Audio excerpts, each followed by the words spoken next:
Traveler, please, over here. It has been a while since you joined the Adventurers Guild. Are your adventures going smoothly? Is that so? Apart from your own skills, reliable teammates are also indispensable when adventuring. Another person to count on is always good after all. But recruiting such dependable companions is no easy matter, is it? Yep, and it's even harder to get a guide as good as Paimon. Ah, yes. I do have some information that may be of help to you. Let me consult our records. Ah, there it is. There's been a certain blonde stranger who arrived in Mondstadt lately, dressed in most unusual clothes. Blonde. Dresses all funny. It feels like Paimon's heard this one before. Wait, do you mean... Does that stranger's face look anything like his? Like the honorary knights? No, they couldn't look more different. This stranger is a very tall man, and even has an eye patch. Seriously? How does this have anything to do with Kaya? Eye patches can't prove that you're related anyway. That stranger declined the guild's invitation, so I can't say that I know anything about the relationship between him and Mr. Kaya. Nonetheless, you can look for him if you're interested. Perhaps he might accept your commission instead. After all, it is not uncommon for some adventurers to not want to be limited by the guild, but be happy to accept a fellow adventurer's requests. And should the stranger be a strong adventurer indeed, he would certainly be a big help on your journey. Please don't talk down on yourself like that. You are the honorary knight of the Knights of Favonius, after all. Your deeds are the stuff of song for all the bards in the city, even now. Well, as to further news about him, you may want to ask Mr. Lawrence. He stands guard at the city gate, so he may know something about that stranger. I wish you every success, adventurer.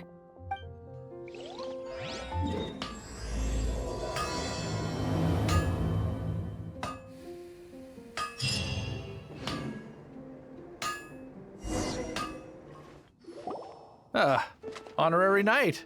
Is something the matter? A stranger with an eye patch. Let me think. Oh yeah, I remember seeing someone like that. A blonde stranger dressed in unusual garb. He was wandering all over Mondstadt at first, which I found rather suspicious. So I decided to keep an eye on him for a while. I lost him pretty quickly. Still, I didn't think that this was such a huge matter that we needed our outrider to pursue him by air. As long as Master Jean is here, there's nothing to fear from some suspicious, unusual-looking person. That might be true, but if it were up to Jean, she'd take this way more seriously. That is true. But on the other hand, knowing that Master Jean may overreact to the situation is all the more reason to not tell her, no? Anyways, oh yeah, he was at Wagner's smithy for a while before I tried tailing him. He might have said something to Wagner. You should go ask him. Maybe he has more news about our stranger.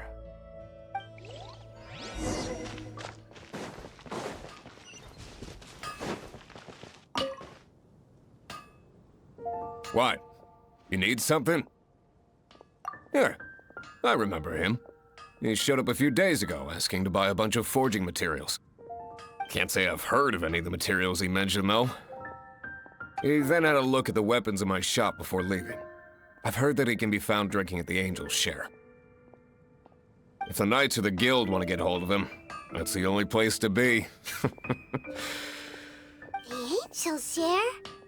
Well, Master Diluc probably has his eye on that stranger too, then. Anyway, let's go to the Angel's Share and have a look. Take your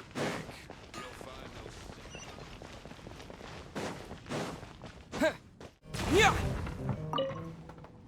What will it be? Grape juice or apple cider? Hey, Charles! Have you seen a blonde stranger who wears an eye patch around here by any chance? That I have. He comes here every night.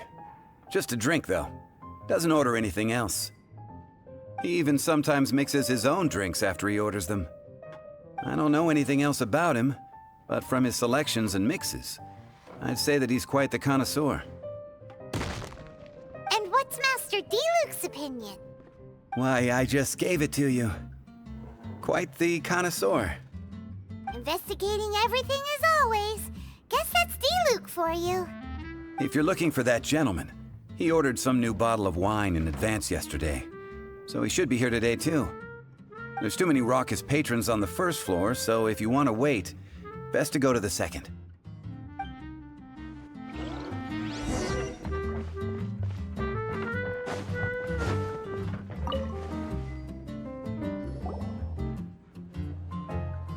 Ah, welcome, sir. The wine that you previously ordered is here. He's really here? Let's go downstairs and have a look.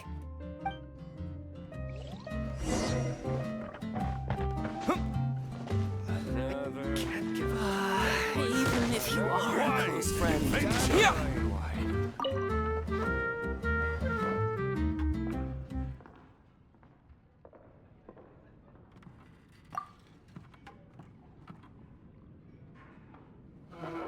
Wow, he's got no intention of paying us any mind, huh? A traveler, you say? Why are you traveling? Well, that's as good a reason as any. Sit down over there, then. So, guess we've broken the ice. What a weird guy.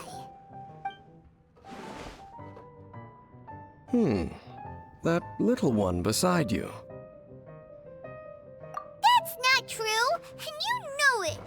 It's indeed a good thing to have someone accompany you on your travels. My name's Dainsleif. I suppose you have some business with me? Sure. And he was so cold just a moment before. Paimon's got a bad feeling about this. But I will require advance payment. 500 mora, and 3 answered questions. The 500 is a one-time fee, and we'll settle the questions in a moment. That's it. Well, now Paimon's got a really bad feeling. That kind of compensation can't be right. Ah, thank you. Now as for my questions, I'd like you to answer them here and now. The answer to a question says nothing about right and wrong, only about differences in attitude. I only wish to know what your choices are. You need only answer. Question 1. The crisis Mondstadt faced was resolved by an alliance between yourself and that animo archon who calls himself Venti. Who, in your view, was the key to ending that crisis? I know everything that I should. Well, answer the question. Is that your answer? I see. Question number 2. Rex Lapis, who has defended Liyue Harbor for millennia on end, used his gnosis to lay down a contract to end all contracts, of which the stipulations are still unknown. Who do you think will defend Liyue Harbor in the future, now that they've lost their deity? So that's your answer? I see. Now for my final question. This world has people who gained visions, and those who did not. Which of the two do you think hold more importance in the eyes of the gods? So, this is your answer then? I understand. As I thought, you really are similar to her. I'll take that 500 mora. And now I also understand your views on this world. As we agreed, you may now commission me. That said, I only take commissions related to the Abyss Order. Like you, I am currently on a journey. You intend to find your sibling, while I wish to oppose the Abyss. Ugh. Those creatures that serve the Abyss are the fangs and claws by which the Order spreads chaos in this world. I have come to Mondstadt this time while on the trail of an Abyss Herald. An Abyss Herald? An even more twisted abyssal being, one that commands the Abyss Mages. Oh, that's right! We've just been fighting against the Fatui and Liyue, who are human too! We haven't encountered the non-human Abyss Order at all! There's some reason behind that, I'm afraid. It's possible that they may have been under orders to avoid your path. Oh, that does sound pretty dangerous. Maybe they're looking for a better time to ambush us or something. Uh-huh! We're super duper strong! That manner, it's just like hers. Well then, let's go see for ourselves, shall we? According to the leads I have on hand, the Abyss Order has re-infiltrated the Temple of the Falcon. Let's meet up at the temple. Perhaps your questions about the Abyss will be answered there.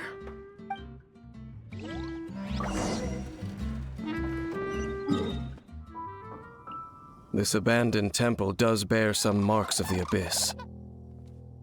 The Falcon of the West.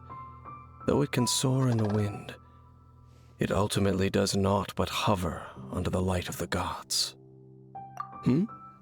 Oh, it's nothing. Let's head inside. The scent of the Abyss is getting stronger. It's not far now. Paimon wonders what the Abyss Heralds look like. Do they look something like the Abyss Mages? Let's head further in first. If we do see that creature, that'll spare me the explanation either way. Someone...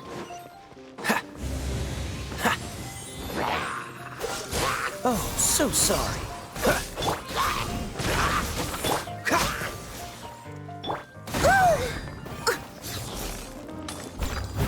As a dutiful maid would.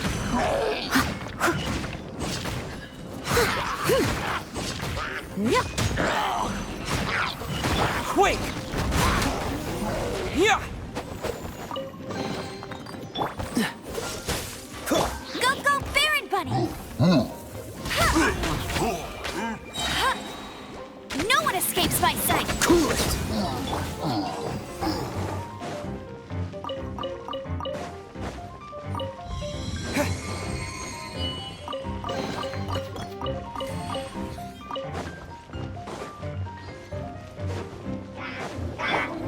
Free! Don't get frostbite! Cool it!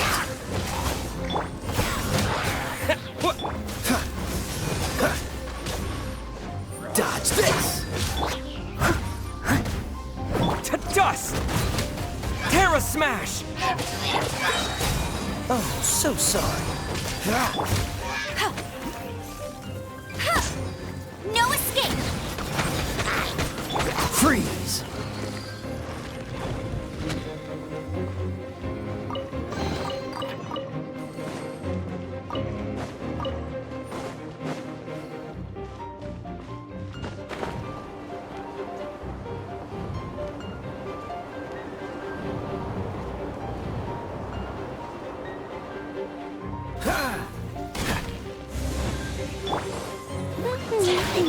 Dodge this! As a good knight should.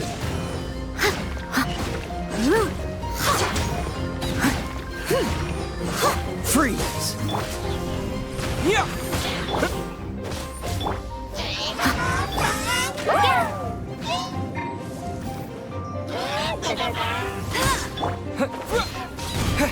Dodge this! This moment will be frozen in time.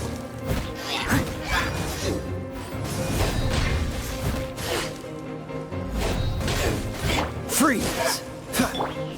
Terra Smash! Quake! Cool it!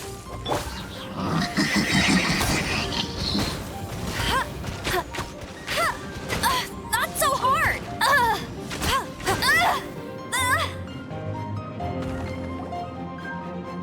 Just a few Abyss mages? Seems like that Herald might have already left. The Abyss. It is chaos, and it is also destruction. It is a morass of inconceivable madness that encroaches upon this world's very foundations. That is why even the Dragon of the East, a servant of a deity, was unable to resist its corrosive powers. And the creatures of the Abyss desire nothing less than the overthrow of a world ruled by the archons. You seem to know a lot about the Abyss, Dane. Well, we do have some history. I suppose that's as far as chit-chat goes. We should head to Wolvendom. Judging by the traces I'm following, their next appearance may be within the territory of that old wolf. Perhaps we may find our Abyss Herald there.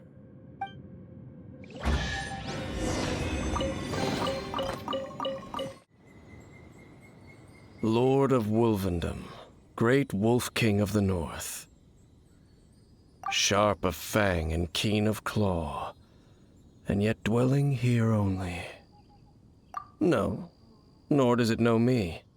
I only know these things because a previous traveling companion of mine once wanted to hear its story. All right, let's go see if that Abyss Herald has stopped by here. But where do we begin? Are you standing here because of these strange bonfires, Dane? Indeed. See that, floating above the flames? It's an abyssal spell. Knowing what I do of the Order's habits, they've probably left similar marks behind elsewhere. Let's have a look nearby.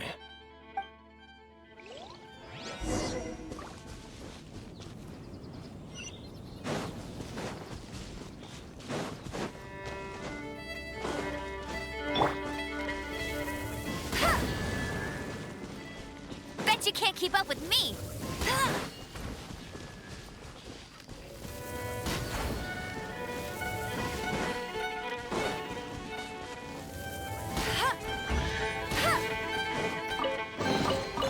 Wow, these will come in handy! Bet you can't keep up with me!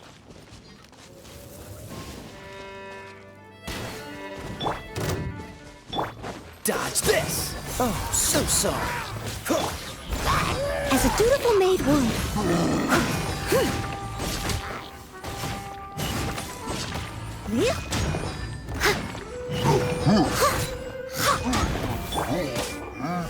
Yeah!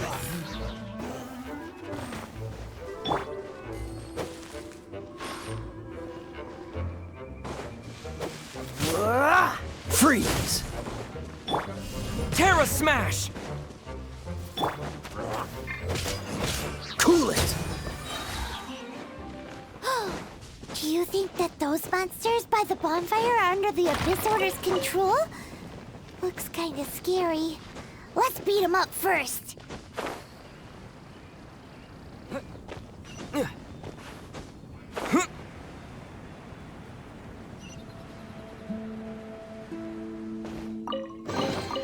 Is this an answer from this world?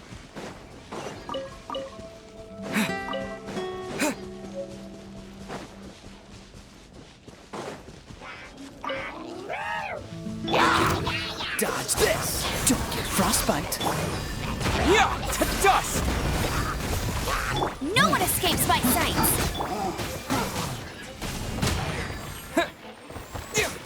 Freeze!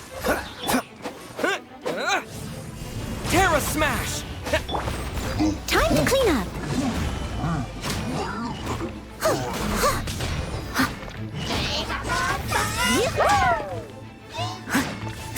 Dodge this! Yeah!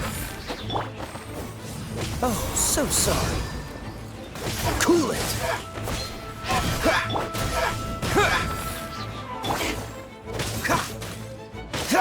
Dodge this! Whew! That's that! Let's go check out that bonfire!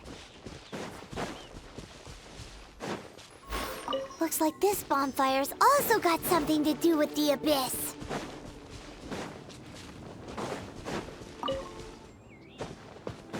And there's Looks like the Abyss really has been around here. Yikes! Where did these monsters pop out from? Let's clear them out, and quick!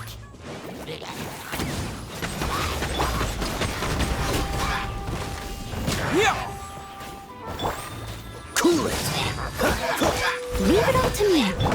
Terra Smash! Yeah! Dodge this!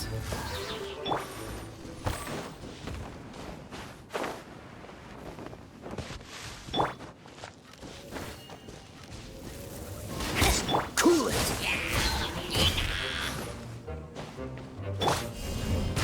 Yeah!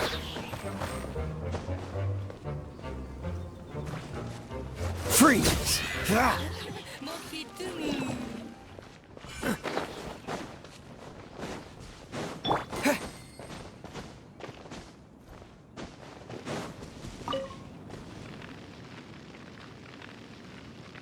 Have you finished searching?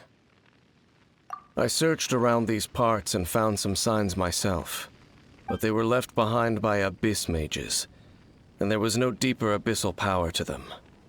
It seems that even an Abyss Herald would not wish to make trouble with the Wolf King of the North. We should leave as well. If there's anything praiseworthy about that old wolf, it's his territorial nature. But now we're out of leads. Are we going to have to give up? No. There is one more place we can go. Let's get a move on then. I'll wait for you at Storm Terror's lair.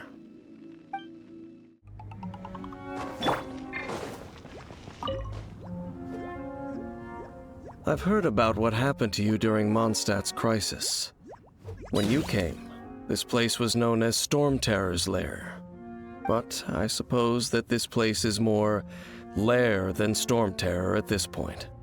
In fact, if my memory serves, this ruin has had largely nothing to do with that dragon for a long time.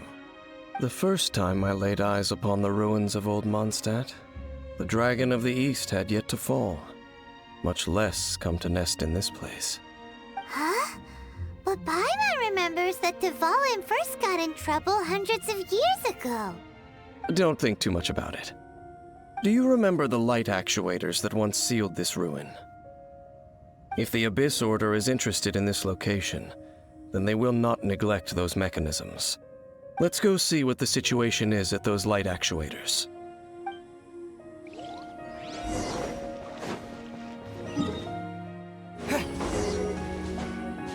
Look! There are lots of monsters gathered over there. No one escapes my sight!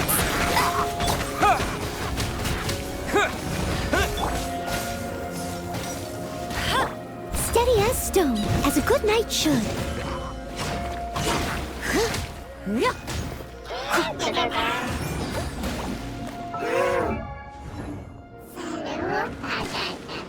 Freeze! Yeah!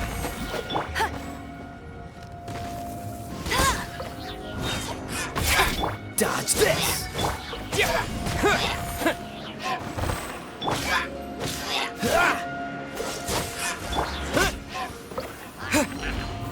Terra Smash! Cool it! This moment will be frozen in time. Wait! Leave it all to me. No escape!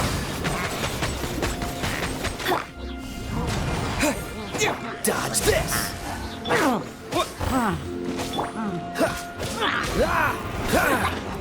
Cool it! Oh, so sorry.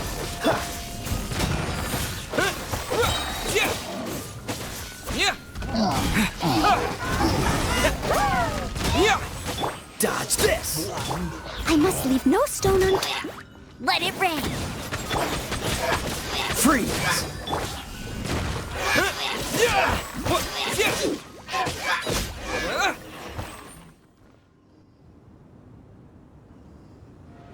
Oh, so in the end, we still couldn't find that Abyss Herald.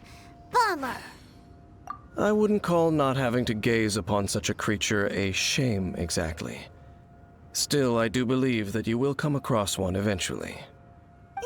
No, you're right. If if it's a really powerful monster, it would be best to go around it.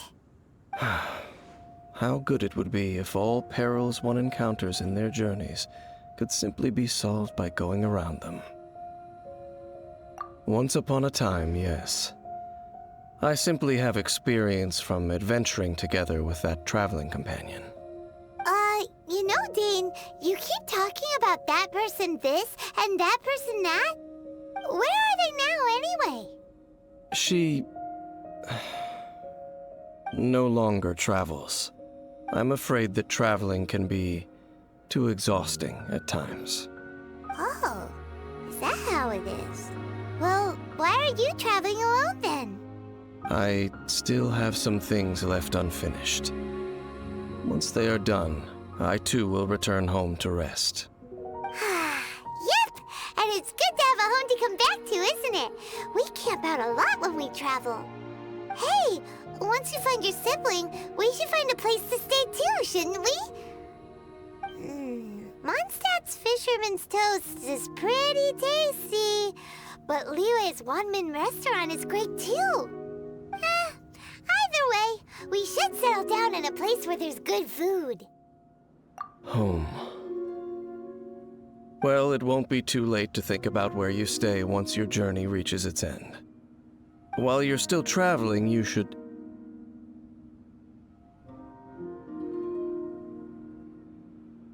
Huh? What's familiar? A familiar feeling, you say? It could be someone you know well, or perhaps a monster. Whichever it is, we should see it for ourselves, and thus see clearly. We can reach the top of that cliff from over there. Let's go. Whoa, Dane moves really fast, doesn't he? Let's use that wind current nearby to catch up.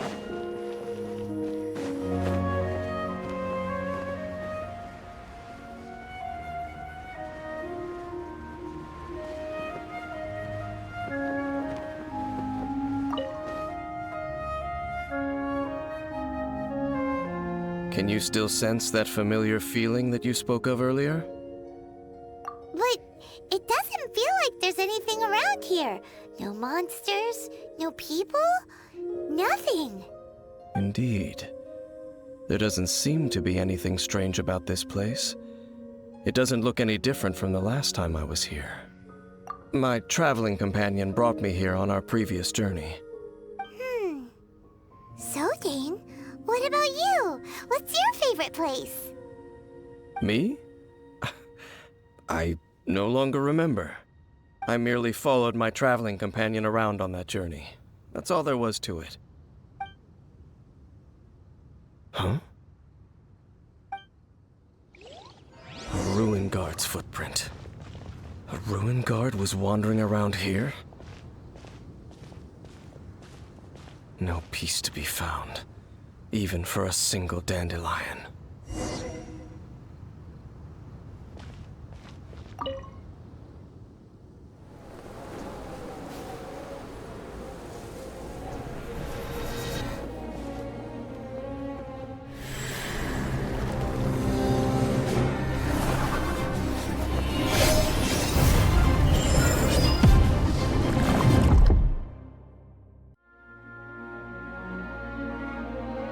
What's gotten into you? You were just spacing out. Huh? You mean your sister? But how could that be? You only touched that dandelion for a second. Perhaps that dandelion bears some sort of scent that only you recognize. As for why, has it perhaps experienced something related to you? You're saying some real confusing stuff. Paimon doesn't get it at all. Do not rush. Vexation and anxiety are the enemy of rational thought. Your journey has only just begun, has it not? At least you now know that she is still on this world. At this time, the most important thing is the journey to find her itself. Yes, and this is something you must keep in mind as the meaning behind your journey. May you find your kin at the end of that journey. Well then, let us part ways here for now. Huh? You're leaving? Already? Only for now. Don't worry, we will meet again. After all, I did take 500 mora and those 3 answers you gave me.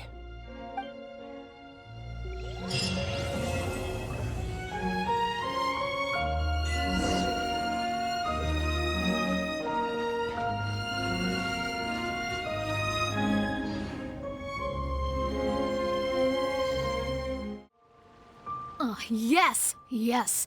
They have the audacity to go after anything! The 7 dragons, gods.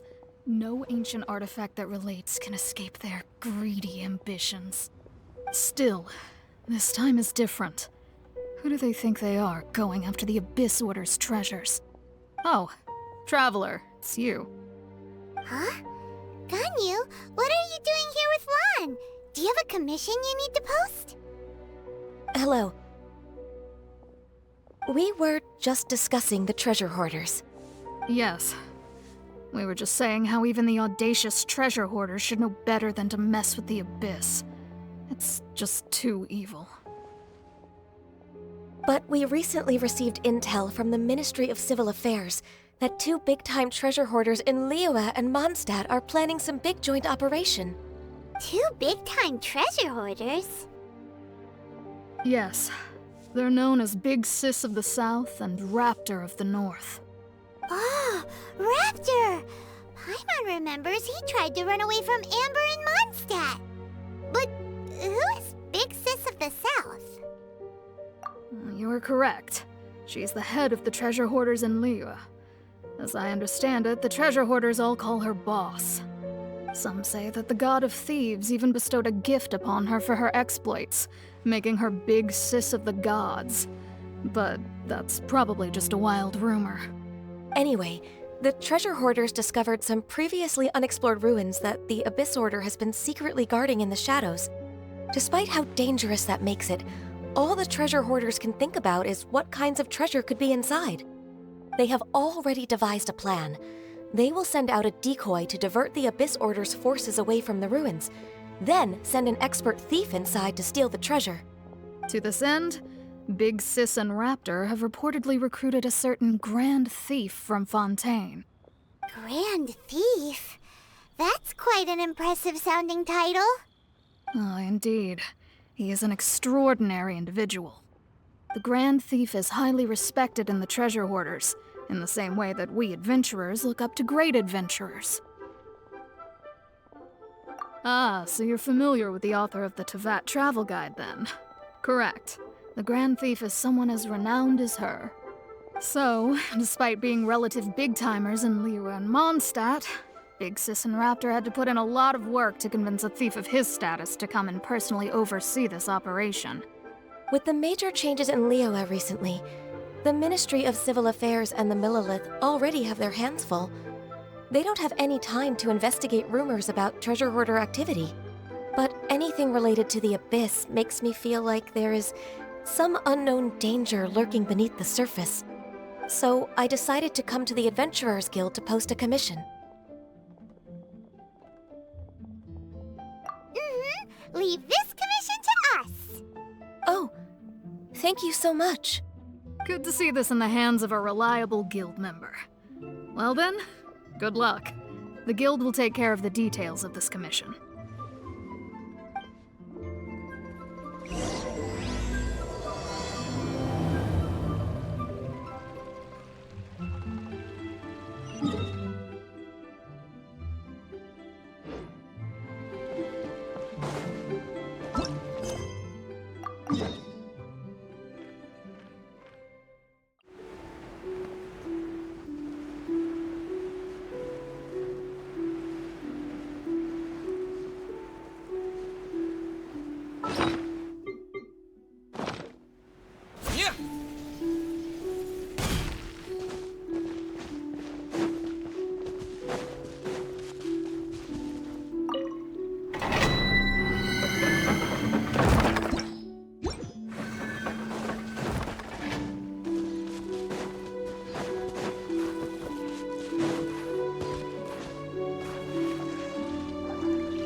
Dodge this!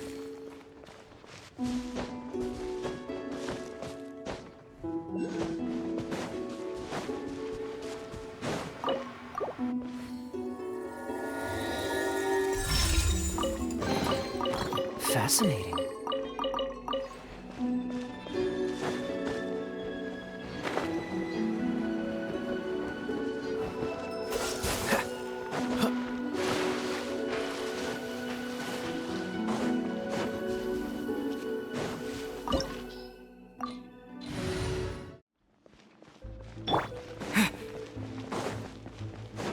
There are signs of treasure hoarder activity here.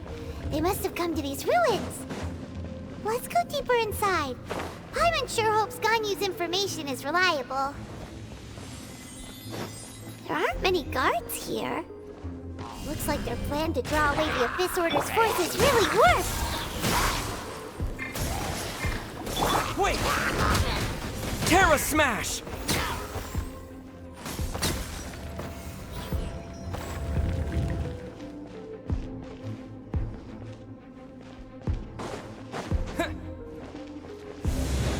More signs that a treasure hoarder was here. This should be the right direction. But why does it feel stranger and stranger as we make it deeper into these ruins? Be careful now. Paimon's right behind you.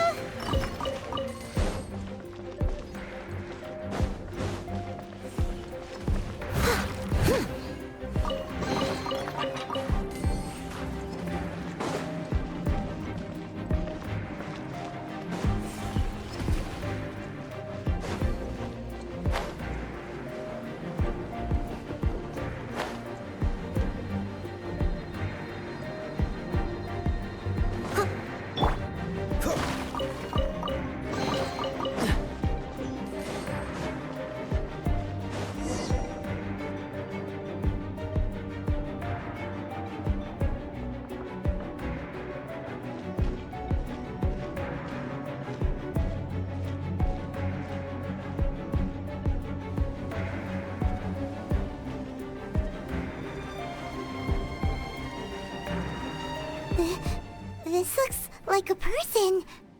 Could it be the Grand Thief? Why is he in that position? Is he praying to something? That's... Why is the statue of the Seven hanging upside down? And the statue's hands... Paimon remembers they're normally holding an orb, right?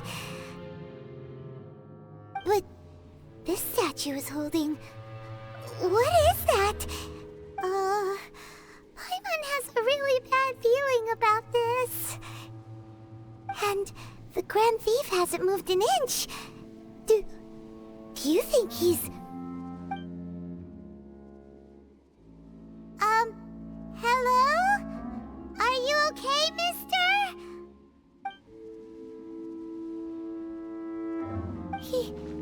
He's dead. Paimon doesn't feel so good. Let's get out of here, and fast! We should report back to Ganyu and Lon. Now what? We can't stay here! Quick, run!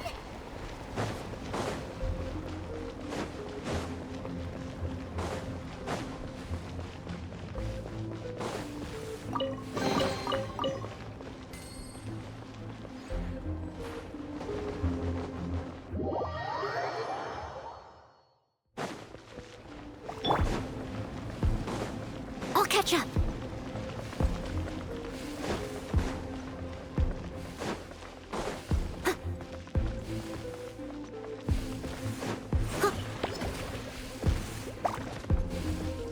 But they still need me.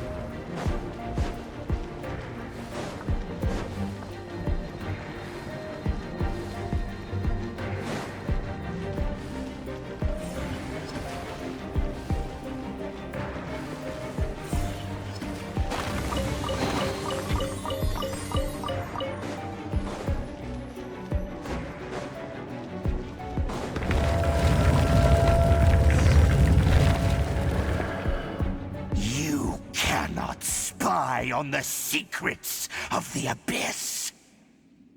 You have come here. You have seen our secrets. For this, you must pay the price. As a herald, I will mete out your punishment. An Abyss Herald? Dainsleif. Oh, I thought you were just a couple of pests that stumbled in here by mistake.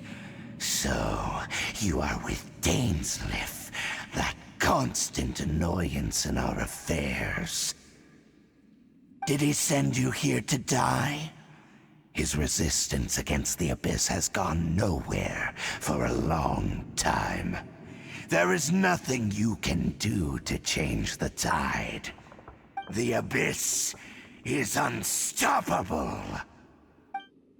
What is this power? Byron's never seen it before. Careful, please don't get cocky. Freeze!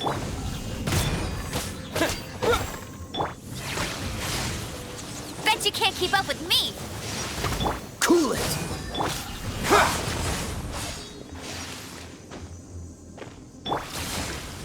Freeze!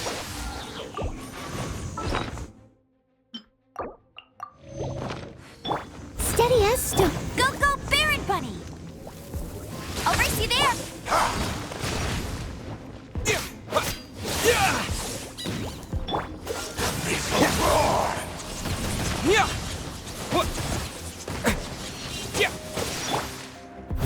Cool it! Annihilate! Terra Smash! Don't get frostbite.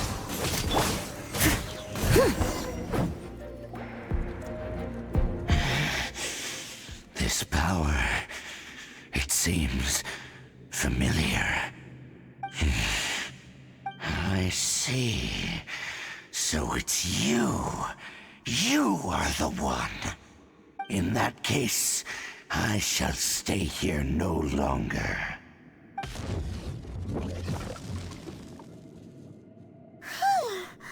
What a tough battle. Are you okay? Oh, such a strong enemy.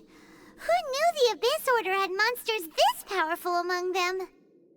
Huh? What is it? What are you thinking about? Oh, right, yeah. We're near the exit now. Let's get out of this scary place before something even more dangerous shows up.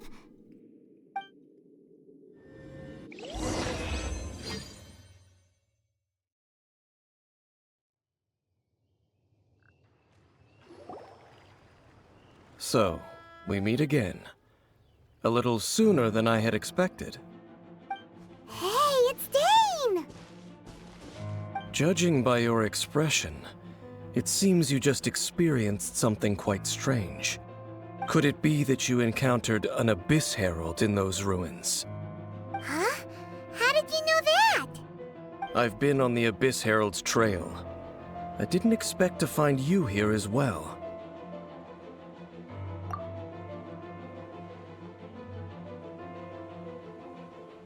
An inverted statue of the Seven, holding abyssal power in its hands.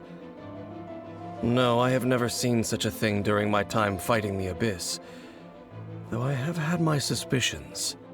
Tell me the rest of what happened in there. So you escaped the ruin depths filled with abyssal power, and then?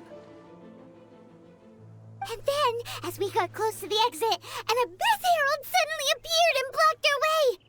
We fought a big battle with that thing. Maybe it hasn't gotten too far yet.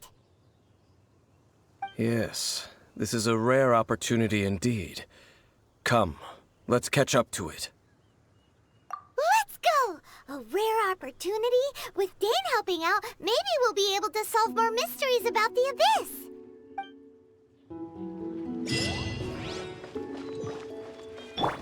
Freeze!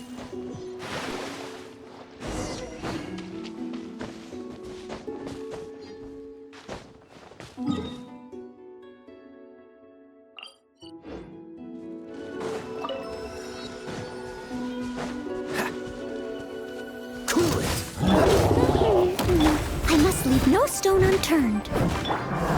Yeah!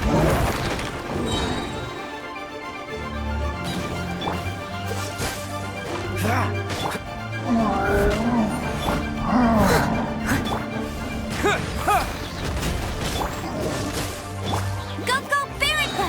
No escape! Freeze! This moment will be frozen in time. Yeah! Steady as stone, as a dutiful maid would. Ha! I'll catch up. Ha! Yeah.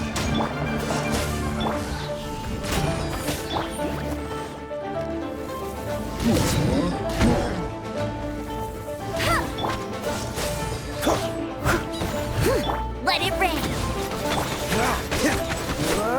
Dodge this! Terra Smash! Cool it! Bet you can't keep up with me. Wow, these will come in handy.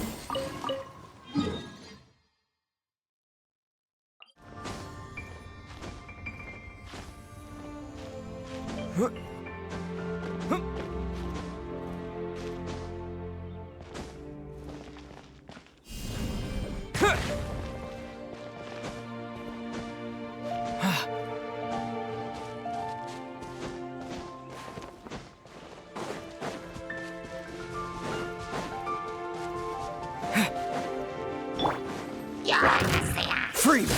Oh, so sorry. Quake! Terra Smash!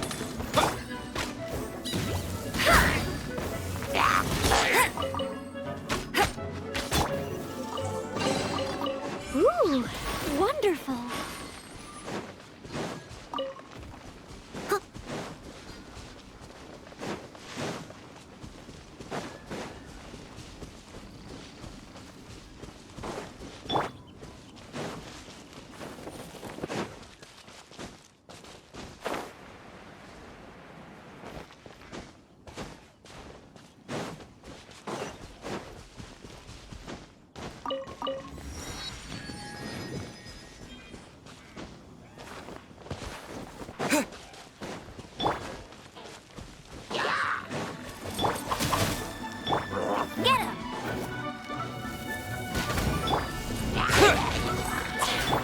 Dodge this!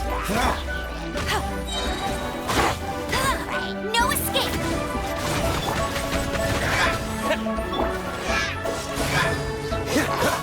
This moment will be frozen in time. As a good knight should.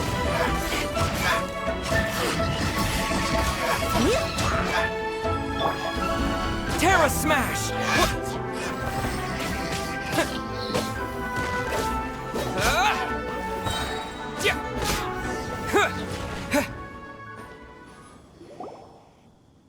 Those Abyss mages just now. Were they trying to ambush us? No. They were just digging through these abandoned ruin guards looking for something of value. Oh, is that so?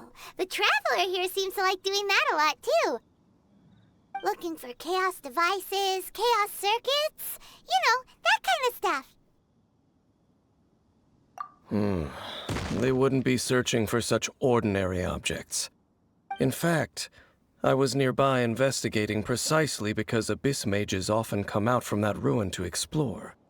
They seem to be searching the remains of ruin guards for a certain valuable object to take back to the ruins. However, they look disappointed, so it would seem they haven't found it yet. Well then, why didn't you grab one of them just now and ask what they were up to? I certainly don't mean to be merciful towards these monsters of the Abyss, but I have a feeling that their plan with this object is of major importance to the entire Abyss Order. One cannot discover the truth behind it through interrogation. Or rather, these Abyss mages likely fear something else, much more than they do a painful interrogation.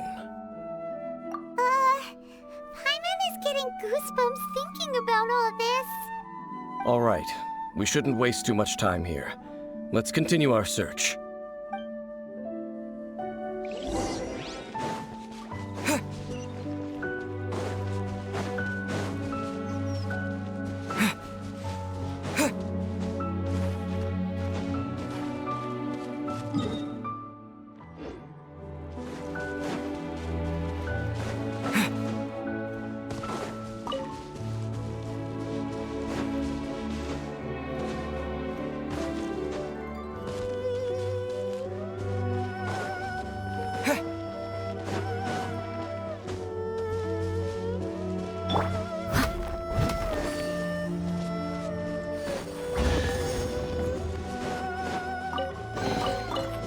Ooh, wonderful.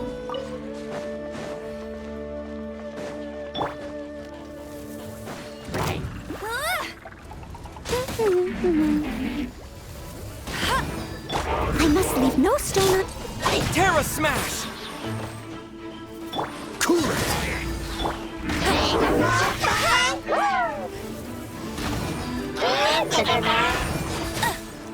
Go, Barret Ball! Not so hard! Freeze!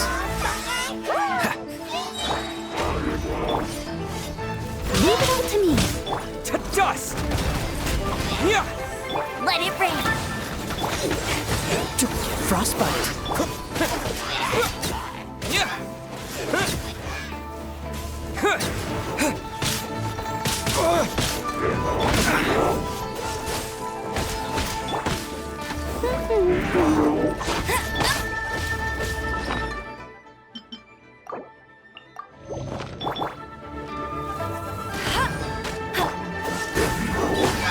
Time to clean up.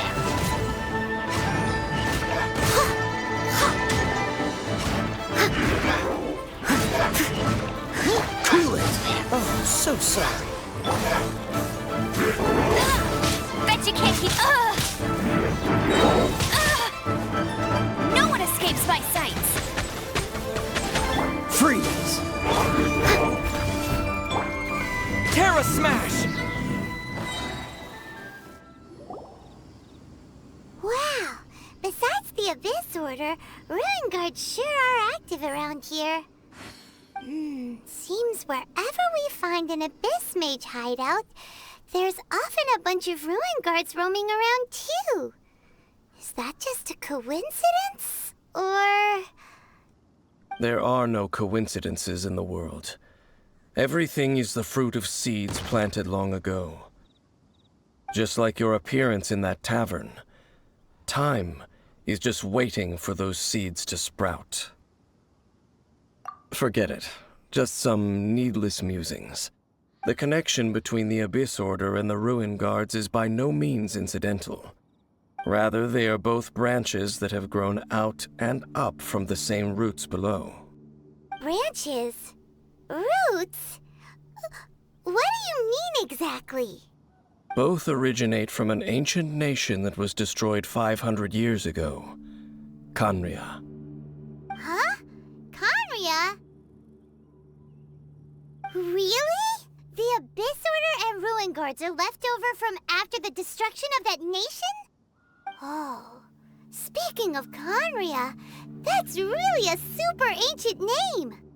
Oh, right. As your guide, Paimon should explain a bit here. A long time ago, the nation of Khaenri'ah was... Huh? You have memories of being there. But that nation was destroyed 500 years ago. Is that so? Well, everyone has their secrets. You did not pry into mine, so I shall not pry into yours. But, if you would like to tell me, I will listen. So, the Khaenri'ah you saw, what was it like?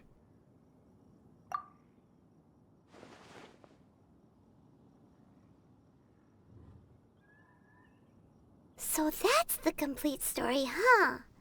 Paimon thought that you ran into that unknown god first. I see. So your first memory after coming to this world was being awoken by your sister from within that meteorite. It seems your sister woke up first. But the question is, how long before you? And then your sister told you that the destruction of Khaenri'ah plunged the whole world into chaos, and that you two should leave this world called Teyvat? The destruction of Khaenri'ah? She said that? That destruction you witnessed, that's history from 500 years ago. It seems the first time you awoke in this world was indeed during that period. Huh. So your sister must have understood this world better than you did, because she woke up first. And it was shortly after that that you encountered an unknown god who blocked your path, so you couldn't escape. Oh, Paimon knows this part really well. I understand. When you awoke at that time and hurriedly tried to leave for another world, you didn't know anything about Khaenri'ah. But now, since you have come to gain some understanding of Teyvat, you are able to guess that the war you witnessed all those years ago must be the war that ended Khaenri'ah. Am I right? Ah, if that's the case, you must have been flipping through all sorts of books during our adventure these past few months. Before going to Mondstadt, you had just looked at some vague materials. Later, we managed to gather a whole bunch of old books from all around Mondstadt and Liyue, but you told Paimon they were useless. So, the whole time you were just trying to learn more about Khaenri'ah so you could find your sister? Oh, yeah! You can travel around the 7 nations to find the 7.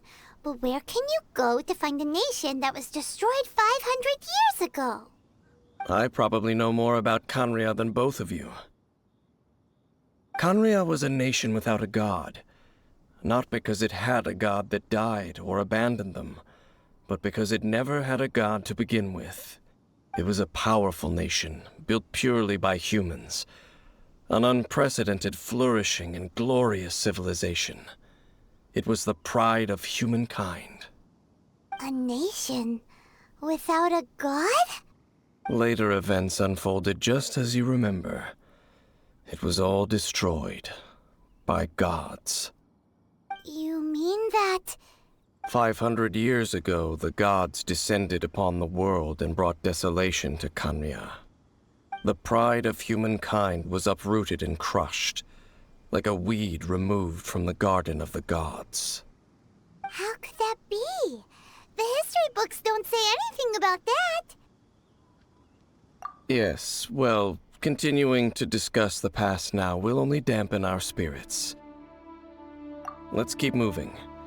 I will tell you more of what you want to know as we continue our search.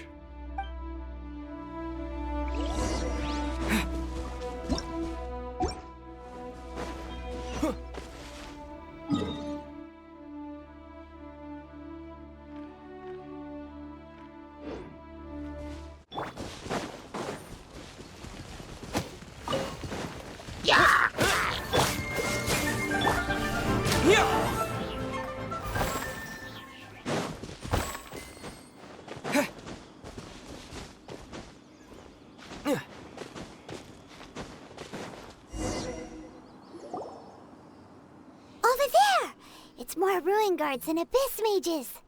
Dane was just saying how these ancient machines are from Khaenri'ah. So, did Khaenri'ah have a lot of ruins that needed to be guarded?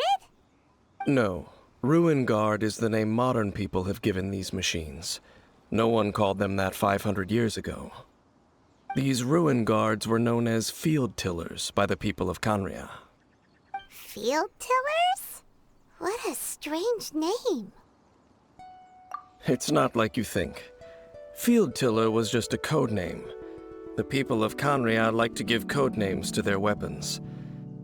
The land is not to be tilled with farming tools, but rather is to be fought for with steel and blood. This is how the Field Tiller came about. Fought for with steel and blood? Well, that's an interesting way of understanding tilling. Paimon doesn't think it's a very positive interpretation. After the destruction of Khaenri'ah, these masterless field tillers went completely out of control. They wandered aimlessly over the centuries, gradually spreading to every corner of Teyvat. Perhaps resonating with the sorrow of other civilizations lost to time, they found their way to various ruins across the land, where they lie dormant. That sounds so sad. Once you understand more, those details won't mean much to you. But no matter their past, all that remains of them now is the danger they pose. So destroy them all. Terra Smash! Cool it! Don't get frostbite! No one escapes by sight! Dodge this!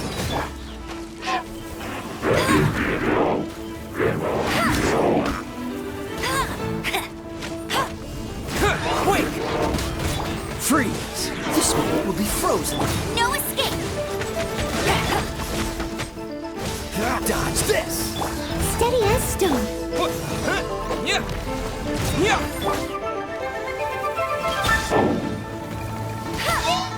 Get him!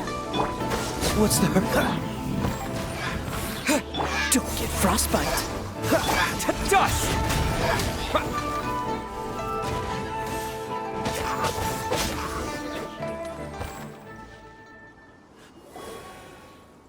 Huh? This abyss maze dropped a talisman. Could it be a communication of some kind? This talisman seems connected to the Abyss Herald. But why would an Abyss mage be carrying it? Perhaps it really does contain information about their operation. But Paimon can't read the writing on it. Is that the script of Conria? Engulf the faith of an enemy in flame, and bring glory to Her Highness the Princess. What? Is that what it says? Loom of Fate initial operation. They, the Abyss, seem to be carrying out a large operation. The keyword here is Loom of Fate. It seems like they are still launching the operation, or rather, are still conducting preliminary tests. Loom of Fate? What's that? Is it literally a fate-weaving machine? From the horrible feeling Paimon's been getting, those eerie ruins are super likely to be related to this fate-weaving operation. So, Dane, what message does this talisman contain? I'm reading it now. An ambitious operation. But some parts are difficult to understand. How so? In short, the first phase of the plan is related to Osile, Overlord of the Vortex. The Overlord of the Vortex? You mean that god in the ocean? What do they want with Osile? I know of your past heroics regarding Dvalin, and I also know of the Abyss Order's role in the Storm Terror incident. Though you may not have been aware of it at the time, you were thwarting an Abyss Order operation similar to this one. Last time it was Venti's old friend. This time it's a huge ancient god. The Abyss Order keeps setting their sights higher and higher. Will the Abyss Order use their lies and dark magic to corrupt Osile, just as they did Dvalin? No. From the contents of the talisman, this operation goes one step further. They won't just corrupt Osile's mind. They also plan to use the ancient technology behind the field tillers to completely transform Osile's body. Is that even possible? So wait, the Abyss Order wants to make some sort of cybernetic squid god of mass destruction? Very few people today truly understand the civilization of Conria. Though of course, the accuracy of that understanding itself is difficult to judge. Only the Abyss Order has consistently sought out the remnants of Conria. Despite being far from human, they seek out this lost human civilization quite persistently. The talisman's message states that they will use the defiled statue as a base, attaching Osile's limbs to construct a mechanized god. And the new core that shall replace the orb usually held by the Statue of the Seven is the eye of the very first field tiller. The eye of the very first field tiller? Oh, Paimon gets it! All those Abyss mages are looking for the special eye, right? It would seem so. This whole thing keeps getting more complicated. But basically, it all has to do with that eerie Statue of the Seven we saw, right? Yes. According to the talisman, the eye should be placed in the hands of the defiled statue, thereby imbuing the newly born god with the power to topple the divine thrones of Celestia. Oh boy, the Abyss Order sure isn't holding back with this plan. Since no one knows where the first field tiller is, how about we take the information about the statue as the starting point for our investigation? Yeah, that tone-deaf bard is too difficult to track down anyway. Let's go to the cathedral first and ask around. Maybe we'll learn something. The cathedral. Huh? What's the matter, Dane? Nothing. Let's get moving.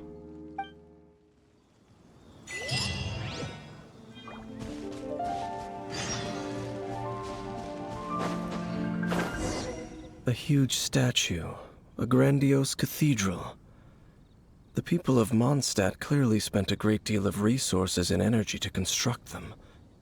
But how aware of this was the Animo Archon on receiving this gift? And how much did he give back in return?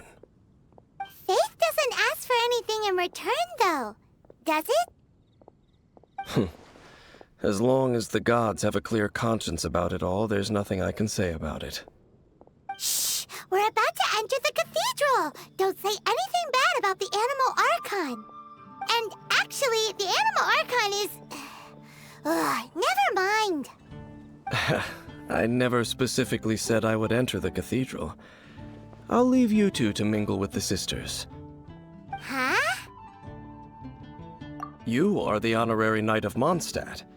They will surely allow you to poke into these affairs with their utmost trust. Having me tag along would only make them suspicious. Correct. And just as our little friend said, I might say something bad about the church at any time. When a non-believer steps onto holy ground, the result is never pretty. I have never received the favor of the gods in the past. I don't see any reason I would need it now, or in the future either. That's enough about that. While we've been chit-chatting, the Abyss Order continues to act. Okay, then we'll just go in ourselves and ask around. I should warn you about one thing. Don't go mentioning the defiled statue inside the cathedral. The Church of Favonius wouldn't ignore the matter of the statue, but if they rashly tried anything against the Abyss Order, it would only ruin whatever element of surprise we may have.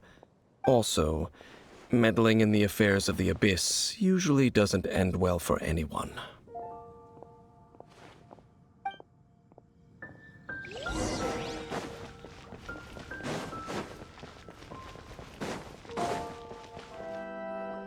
Honorary Knight! Hi, how have you been? Do you need anything today? But I should first make it clear that if you need to borrow the Holy Lyre de Hermel again, we cannot oblige.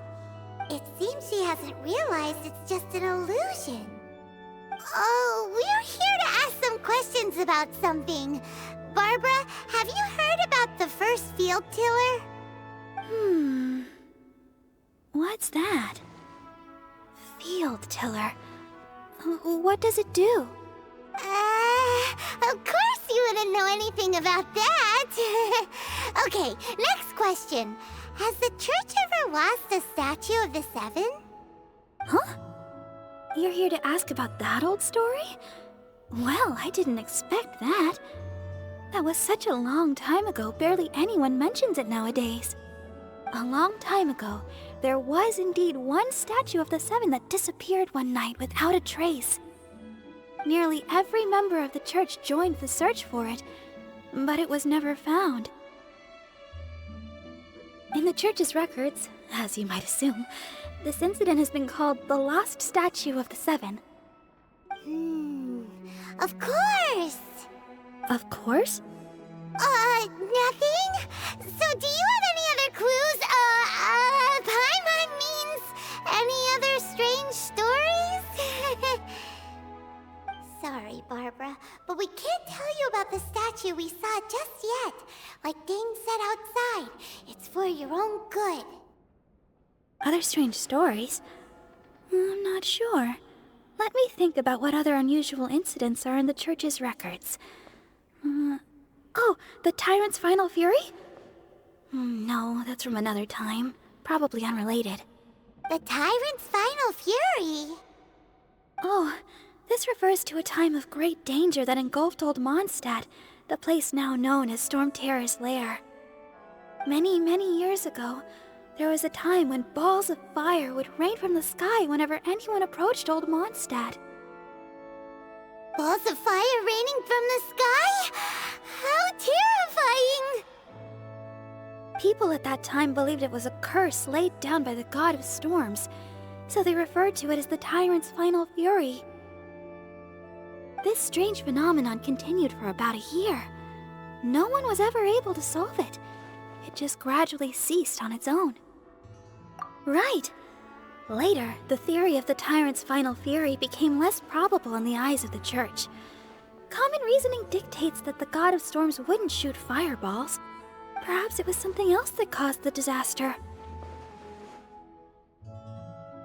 Anyway, this incident might not be related to the lost statue of the Seven, but I just can't think of any other strange incidents that might be. It's okay. Thanks anyway! There's that pointless word, thank you, again. I can never get used to hearing it. Oh, Rosaria, it's you. If you're looking for the Knights of Favonius, they're busy with those monsters again. Those monsters? Those monsters that tried to attack Mondstadt last time during the Storm Terror incident? Wasn't that the Abyss Order? They're at it again? Indeed. They're gathering in Wolvendom, causing great unrest among the wolves. Could it be that the Abyss Order is targeting the spirit of Lupus Boreas? As for what purpose, I can't say for certain. Master Jean has already headed off to Wolvendom. I must also begin to make a move myself. Then I will go as well. Master Jean said you should stay at the church and continue your work with the clergy. But you're also a member of the clergy. Right! We'll go give Master Jean a hand! Oh, okay. If the honorary knight will be there, then... But please, everyone, be careful. May the animal archon protect you all. I see. Has the Abyss Order already launched a new operation? This could very well have something to do with the defiled statue. We should go as well. But what is the Abyss Order going to Wolvendom for anyway? Are they looking to do the same as they did with Dvalin? Not again! No, that's not likely. Unlike Osile, who was just suppressed, Andreas died long ago. Today, it is just his spirit that stands guard over Wolvendom. The Abyss Herald may just be targeting the spirit of Andreas in an attempt to garner some information from one of the Animo Archon's old companions.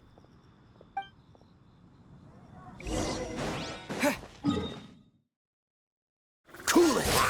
The Abyss Order! Don't underestimate the enemy. Let's take them now.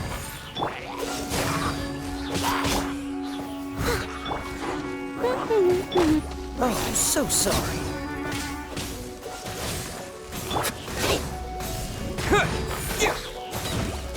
As a dutiful maid would.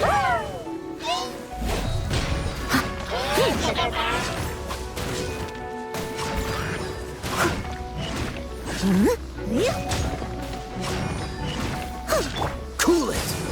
Wait! Yeah! Dodge this! Whew. There sure are a lot of enemies around here. The closer we get to the target, the more enemies there are. Fits the Abyss Order's style. Yeah, let's go! I'm not going any further. Huh? Why not? Is it because you're afraid of fluffy animals? It has nothing to do with wolves. It's because Boreas was an ancient god, yet he willingly became a servant of the Seven. I cannot possibly agree with his actions. I don't desire any interaction with him. Besides, you're the one people like. I'm less likable. There's nothing special about gods anyway. It's just my opinion, but a word of advice. Always be on your guard when around gods. You shouldn't place too much trust in them. But at the same time, don't go too far in the opposite direction. Don't go trying to overthrow them or hunt them down, even if the god in question is your sworn enemy. Don't trust them and don't hunt them. That's some awkward advice. Does Dane hate the Seven, or is he protecting them? Lest I repeat the failings of my forebears, I will tell you one final fact. Huh? What fact? The destruction of the nation of Khaenri'ah by the gods is the reason the Abyss Order now seeks to destroy the nations watched over by the Seven. Well, enough chit-chat. We should get back to business. I will go take care of the remaining Abyss Order members in the area. Try and keep your visit with Boreas brief. Afterward, let's meet at the entrance to Wolvendom. Up, there he goes. What a strange man. Yeah, that's true. You also keep your guard up against unfamiliar gods. At the Rite of Dissension in Liyue, your decision was very similar to what Dane would do. Not the easiest situation. Honorary Knight, Paimon, what are you two doing here?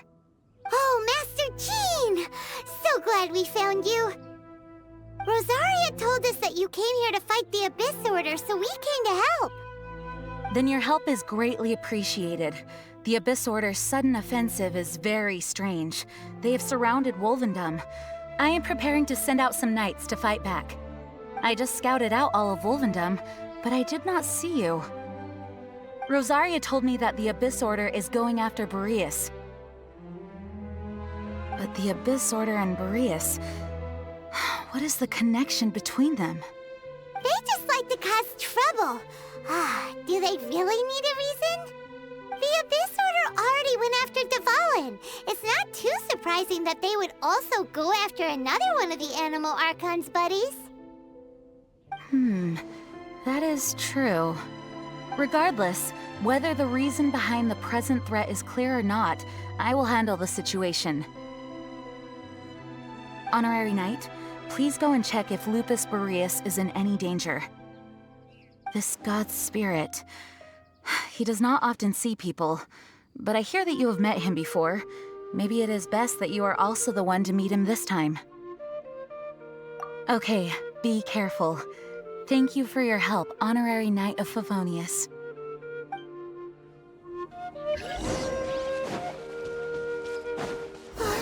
Look! Over there, it's Razor! And the Abyss Herald! You, not welcome here!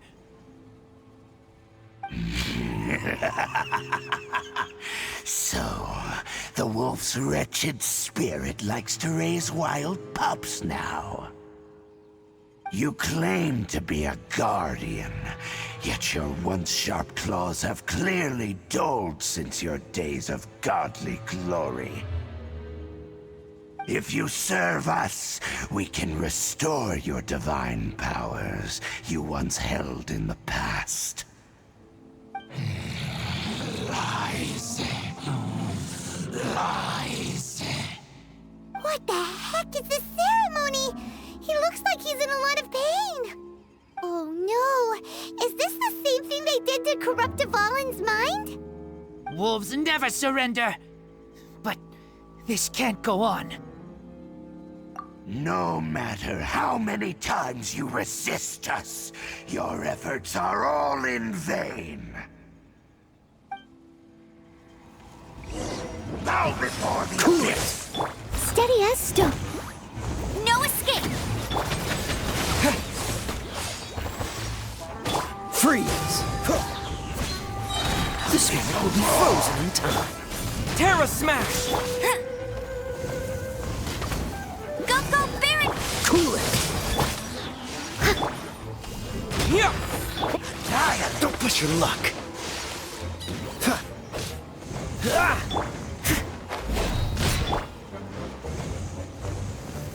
I'll race you to... smash! Dodge this! It's a roar! To dust! Cool it!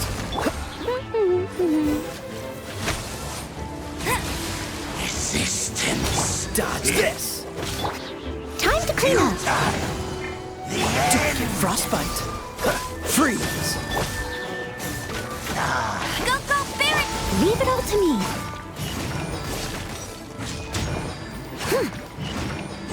Cool it!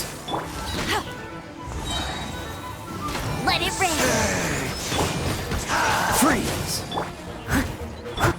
Terra smash! The end will come! Cool it!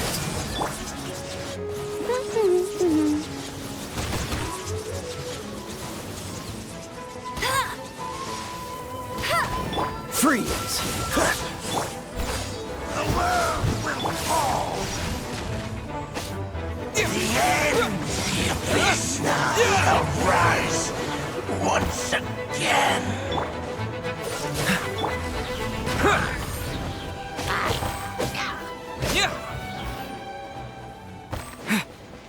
Cool it!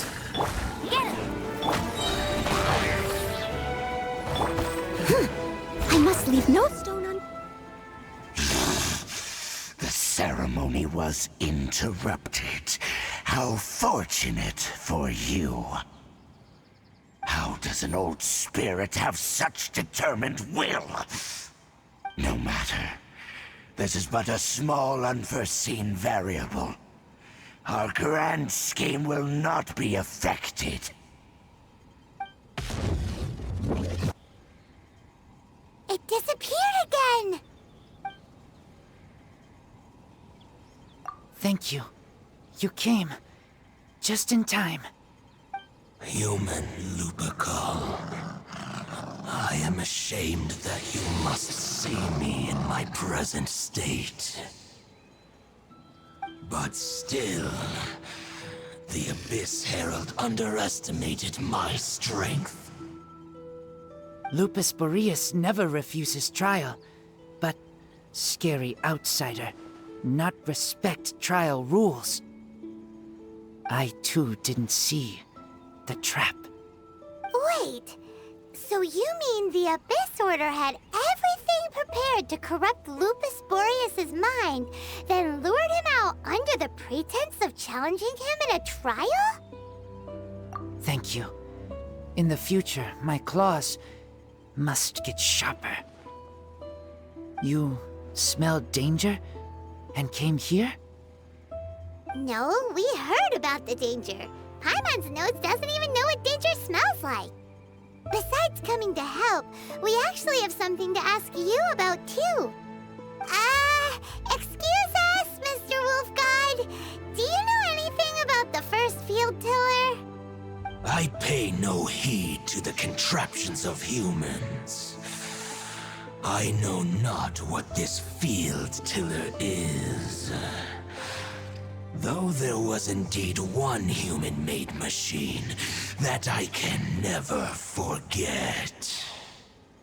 It entered into my proving ground by accident, and I mistook it for a challenger. But it could not think, only fight.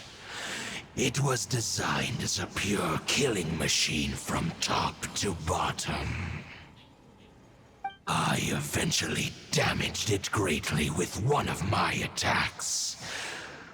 Before it fell to the ground, it fled the proving ground. By the sounds of it, it's possible that could have been the very first field tiller, right? Yes, it could spin, leap high into the air, and even shoot fireballs. Although no match for a god, it was stronger than even many who wield visions. Fireballs? Hey, didn't we hear this somewhere else recently as well? Anyway, this pretty much proves that the first field tiller came to Mondstadt, doesn't it? sounds like the first one was way stronger than the mass-produced ruin guards that came after. But in this story, it was damaged at the proving ground while fighting the Wolf of the North. Don't know, but did we help? Yes, you were a big help. Thanks. We need to keep investigating something super important. The Abyss Herald may have left, but the Abyss's forces are still attacking. You two be careful. Yes, I smell more danger. Bigger danger. You two also be careful. Well, that was some good intel. Quick, let's go tell Dane. Dane, there you are. Did you see Master Jean? I saw her, but purposely avoided her. As both the Lion Fang Knight and acting Grand Master, she naturally would have some reservations towards me. If I'm not careful, one day I may find myself becoming the object of one of her investigations. But back to the matter at hand. I defeated some of the Abyss forces, but wasn't able to gather any information. Did you have more success?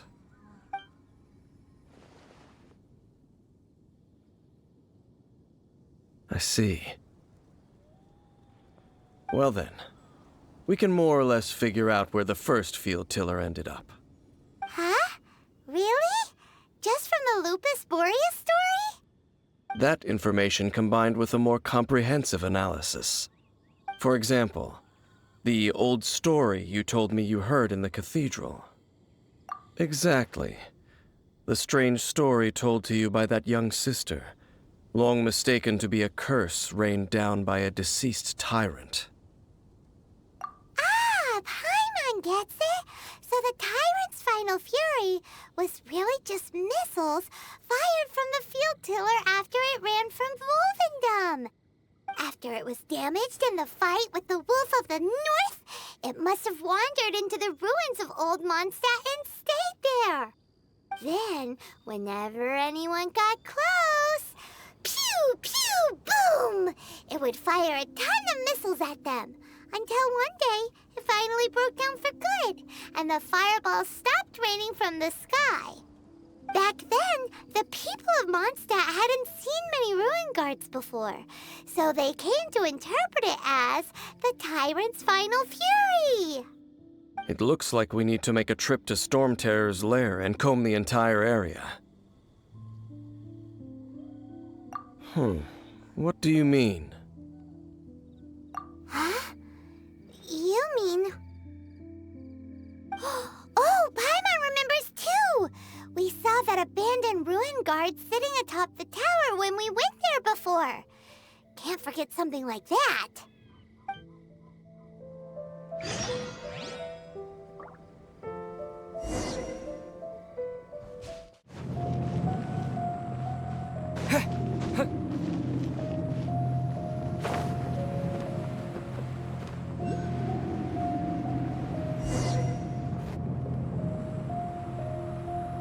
This is it, right? Okay then, use your elemental sight to look for the eye. Ooh, so what did you see? Huh? Nothing? Oh, but Paimon was so excited. What's going on? Are you sure you did it right?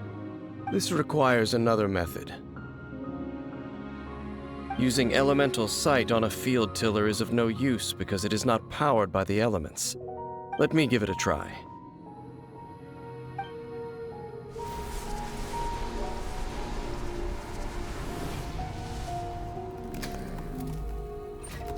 And done.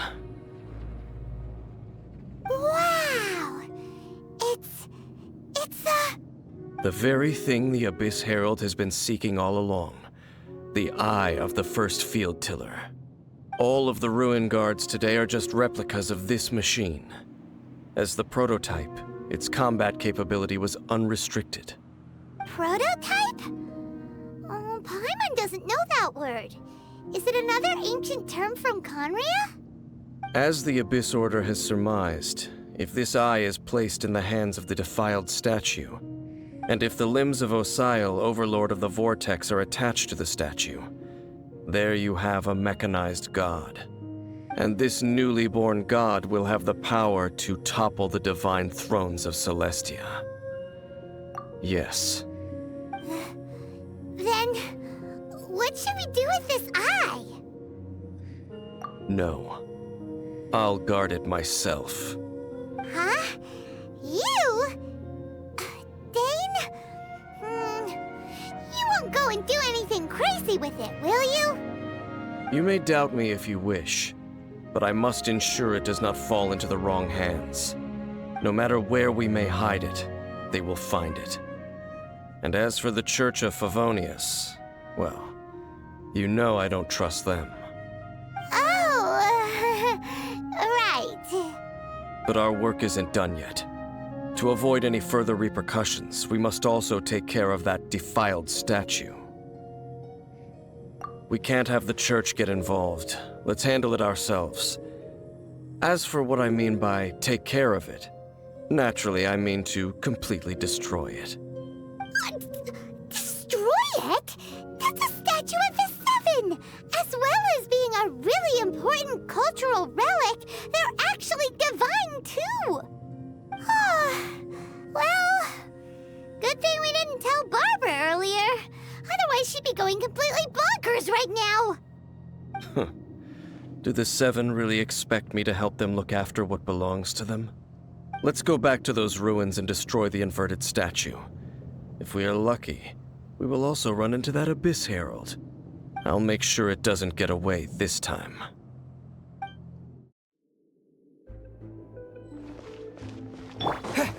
So after all that running around, we end up right back here again. Look at us. We barely escaped this place last time, and now we're strolling right back in. Gee, surely we must be some of the bravest adventurers in all of Teyvat. That or the stupidest. To get to that creepy statue, we just need to follow the path we used to escape last time. That should take us right to it. Yep, that'll work. Let's go, and remember to be on your guard.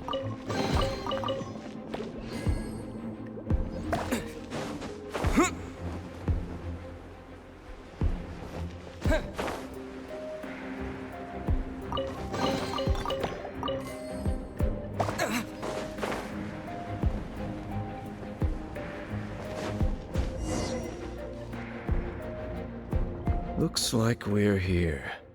An eerie, lifeless, dark chamber. I understand the evil aura you were describing earlier. Oh, such a scary place. Be careful to not be overwhelmed by the power of the defiled statue. The Abyss Herald. It's here. You sense correctly. You are just as vexatious as ever, Dainsleif, enemy of the Abyss. I sense your soul is stained by terrible bloodshed, perhaps from your darkest nightmares, unless... Oh, and something far more dangerous. You reek of a corruption familiar to me. Then we are the same. We're both dangerous. But dangers from outside of the Abyss Order must be caught and caged. It is your words that forever reek of corruption. Time to silence you! Bow before the Abyss! Cool it! Oh, so sorry. Let the show begin.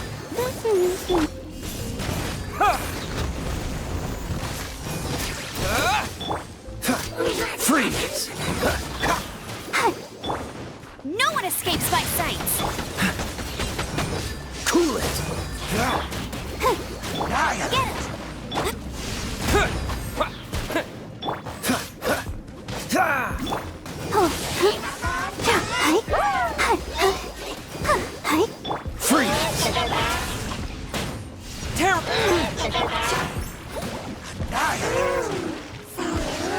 Frostbite.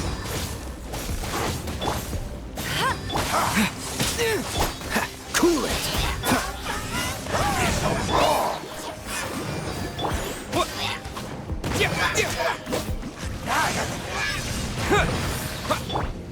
Dodge this. To dust.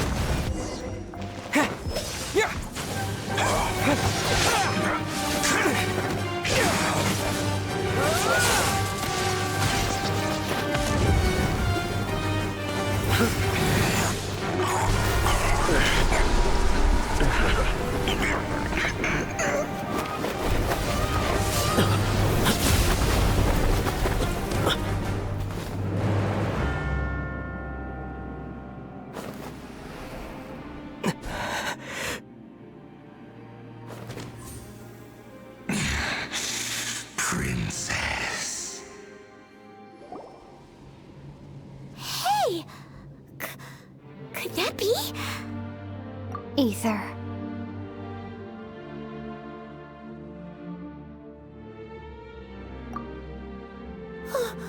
Wait! She just blocked an attack against the Abyss Herald! Your sister and the Abyss? Ether, why are you with Dane? Uh-huh? Your sister knows Dane? Lumine, we meet again. What's going on here? Dane knows her too? You shouldn't team up with this man.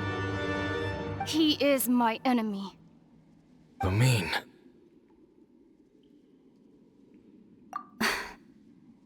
But it must be said. Don't try to stop me. Don't try to stop the Abyss. That man, Dainsleif, was the Twilight Sword, one of the royal guards of the final dynasty of Conria. 500 years ago, he failed to prevent the destruction of Conria. A curse of immortality was laid upon him to forever wander the wilderness, while he watched the people he was supposed to protect turn into monsters of the Abyss. You're saying Dane is from Conria? The same Conria that was destroyed 500 years ago? And you said the people turned into monsters? You're trying to tell Paimon that the Abyss Order is not only related to Conria, but is actually the people of Conria themselves? And the whole thing about Dane being your enemy... Paimon's so confused. Home. Yes, of course. Home is wherever we are together. But I cannot go with you to the next world to find a new home. At least, not yet. Until the Abyss has engulfed the thrones, my war with destiny will see no end. Listen to me, Ether. I have already traveled through this world once. Once you reach the end of your journey as I did, you will see for yourself the true nature of this world.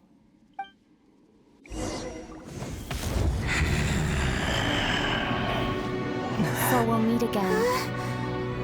Though we need not rush, brother. I have more than enough time to wait for you.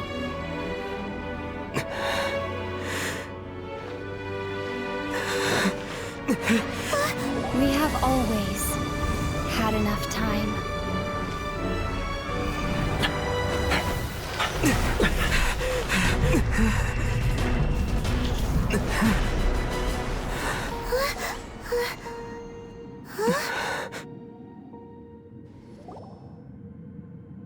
They left. Oh, don't be too sad. We'll find them again. Look on the bright side. At least we got some really useful information. Uh-huh, that's right. At least now, as well as the Seven, Dane is also a key part of finding your sibling too, right? That's right. By the way, what they said just now is all pretty confusing. Did you understand it at all? Oh, well then, let's go over it again.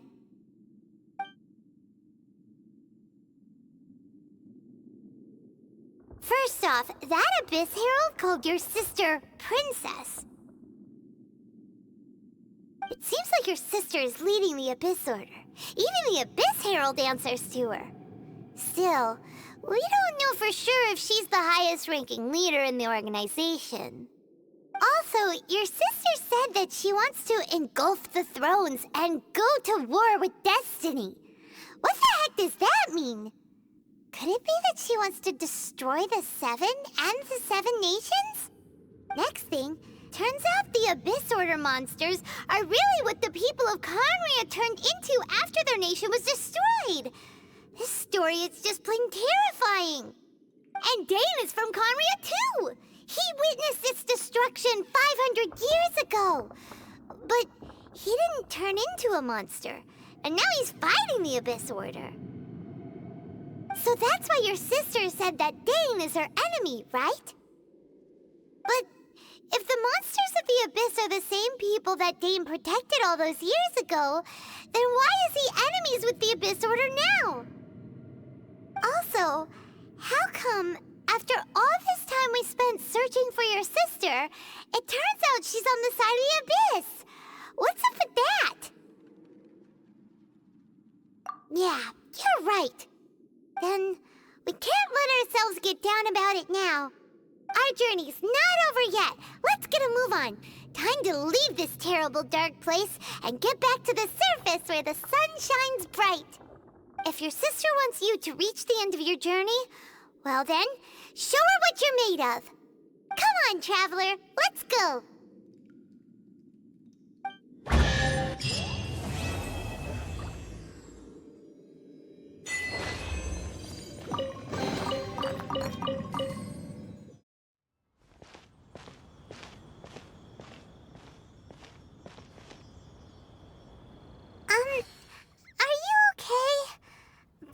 Never imagined your sister would have sided with the Abyss.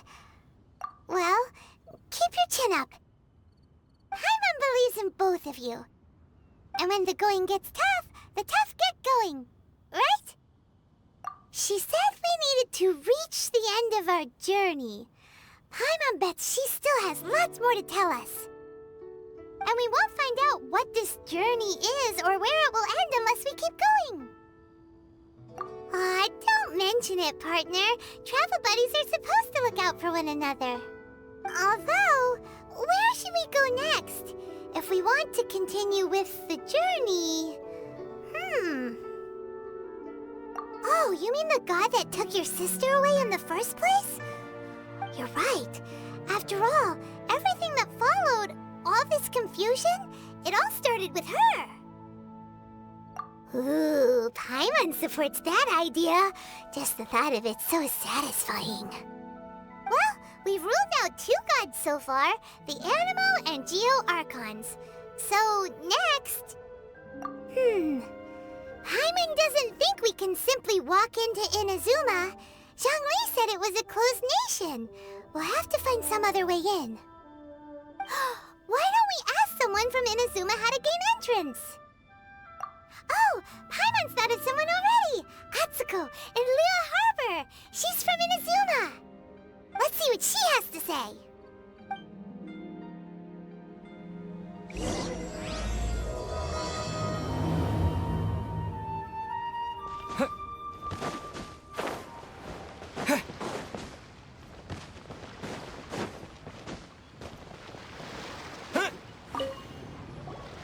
Oh. Hello. Oh, I mean good fortune, right? I'm still learning to talk like a local. Is there anything I can help you with? We wanted to ask, how do we get into Inazuma? Oh, so that's why you're here. Well, there is a way. Great! We came to the right person! But the chance of success is incredibly small. Huh. Incredibly small? Then how did you get out of Inazuma in the first place? It was in leaving Inazuma that I found out just how dangerous this method truly was. All I had to rely on was a little wooden raft that I'd put together myself. There was a storm raging ahead of me, and my pursuers were close on my tail. After I'd escaped their clutches, I floated on the open ocean for I don't know how many days. My rations and fresh water supply soon ran out, and I remember getting to the point where I was sure I'd reached the end. Then, I blacked out. But, to my surprise, my journey didn't end there. Or to put it another way, a new beginning found me. Ah, that's right. I escaped by the skin of my teeth. The fact that I'm even alive to tell the tale must be a sign that the gods were watching over me. What a horrible journey! And you set off knowing how dangerous it was? Why? Well, because everything is just too restrictive over there. The atmosphere is so stifling. The Kanjo Commission subjects everyone leaving or entering the nation to a protracted approval process, and I felt like I didn't belong there. Kanjo Commission? What's that? Along with the other two commissions, they oversee everything in Inazuma. We usually collectively refer to them as the Tri-Commission. I suppose they're equivalent to the 8 trades under the Liyue Qixing. One of the obligations of the Kanjo Commission is to conduct rigorous identity checks on all individuals leaving or entering Inazuma. All non-nationals are processed centrally on Rito upon arrival. Meanwhile, the Tenryo Commission is responsible for implementing the recently promulgated Vision Hunt Decree. They act like the executive arm of the Raiden Shogun's rule. Loyal, yet unfeeling. It doesn't feel good to speak ill of my home like this. But after spending so long under that oppressive atmosphere, I begin to lose all hope for the future. What I mean to say is, unless you have an extremely compelling reason to go to Inazuma, you should abandon your plans of trying to get there. You should know that the sea around Inazuma is engulfed in a perpetual tempest of wind and rain. Supposing you survived that, you would still need to get past the samurai guards that enforce the Sakoku Decree, the closed nation policy of Inazuma. And even if you did manage to find a way, you'd still have to produce the necessary documentation at the Rito Center for processing Outlanders. Otherwise, you'd be kicked out immediately. Seems like they really don't want anyone setting foot in Inazuma, huh? They only set that up as a port to guarantee a supply of goods and information to the island. Most Outlanders would be unable to acquire the documentation needed. But if you really are set on going, there is one thing you could try.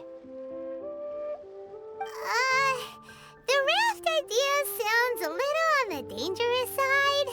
Plus, Paimon would definitely get seasick. That's not what I meant. You could ask someone from the Crux fleet if they have some way of getting you to Inazuma. They're well known in Liyue. Voyaging far and wide has made them a well-traveled group with a wide range of experiences. They may just know how to break through the storm. But it's an armed fleet, right?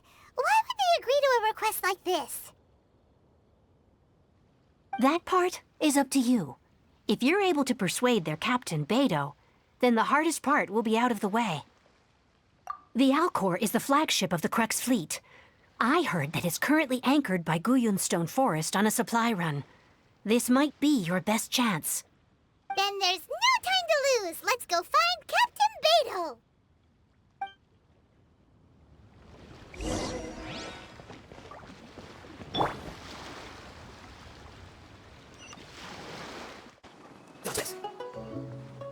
Freeze!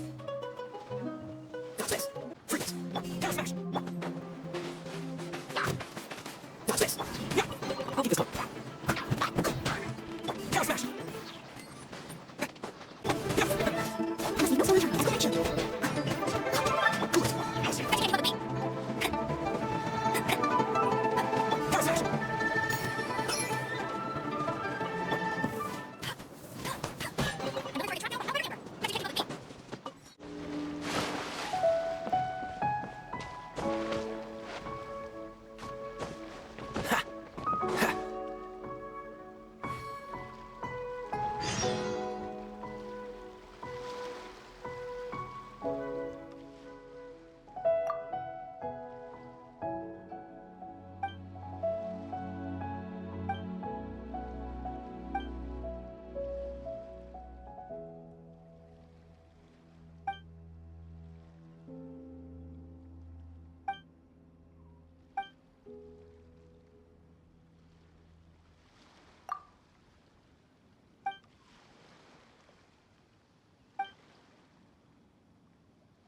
Who have we got here?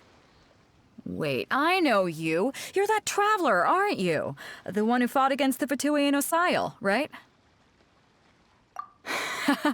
Ningguang told me about you. A traveler of great insight and remarkable skill has saved Liyue, she said. She's a hard one to please, so praise from her is high praise indeed. I remember thinking at the time that it'd be good to meet you in person. Judging by the clothes on your back and this floating thing, I guess that time has come. Hey! The name's not Floating Thing, it's Paimon! Paimon? What a fascinating being. You two give off not only the essence of wind and earth, but also of... yes, the stars. Huh? The fragrance of what now?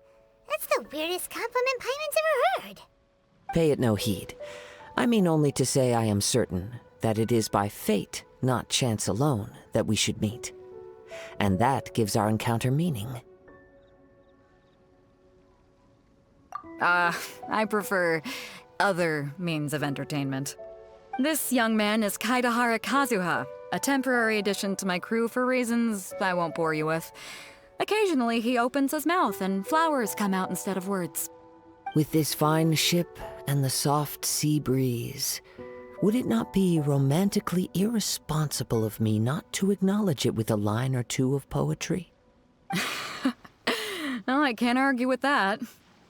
Okay then. Once the clash is underway, I'll give you a chance to perform. Only if the mood takes me, of course. Poetry for poetry's sake tends to lack meaning. Hey, you don't want to pass this opportunity up too easily, especially seeing as our great hero here might be in attendance. Oh, wait a minute. What's the clash? Also, just to clarify, by great hero, do you mean... Huh? I thought you might be here to sign up. You're telling me you've never even heard of it? The Crux Clash is a martial arts tournament that I hold. There'll be a whole bunch of folks taking part to showcase their talents. There are 2 important rules. 1, competitors must be renowned fighters. We want those with real martial arts ability, not just people taking part for the fun of it. So, you've got nothing to worry about there. I don't think there's anyone out there who hasn't heard of you. 2, you can't take part if you've got a vision. Otherwise, things get a little one-sided. You must be feeling confident, but you might want to watch out. There are a few crouching tigers and hidden dragons lurking around in Liyue. And with Liyue's savior taking part in the tournament, now that's gonna turn a few heads. I think we can expect a healthy turnout this time. But we didn't come here to take part in a martial arts tournament. Well, before you dismiss the idea completely, you might be interested to hear that the prize this time round is particularly sought after. Get this. It's a masterless vision. Supplied by myself, as a matter of fact. If the tournament champion can reawaken that vision, it belongs to them. Is there really such thing as a masterless vision? When a vision bearer dies, the light in their vision will fade away. But the shell that housed that light remains. As for whether this shell has any practical application, well, this remains to be seen. But my intuition tells me that while it remains in the world, it may just be possible for someone else to inherit it. Yep, and the way I see it, a vision is a badge of recognition from the gods. So if anyone's able to rekindle it, it's gotta be an individual of exceptional strength and talent. Organizing the clash is my way of uncovering hidden talents. And hopefully this time, getting a vision to glow again. So if you don't have a vision, this is the perfect opportunity to get your hands on one of your very own. Yeah, we're interested in getting to Inazuma, not fighting in some tournament. Inazuma? You want to go there? Well, why didn't you say so? Inazuma? No sweat. In that case, if you win the tournament, I'll give you a choice. Masterless Vision, or a ticket to Inazuma aboard the Alcor. Up to you. You just want him to take part in your tournament! What's wrong with that? The more talent we have, the better the tournament will be. I couldn't let a competitor like you fall through the net. gonna do? Looks like we pretty much have to do this tournament if we want to get to Inazuma, huh? Great. Then let's get you signed up. Head to the tournament arena in Guyun Stone Forest. Kazuha and I will be over soon. It seems like it will only be a matter of time before the answer is revealed.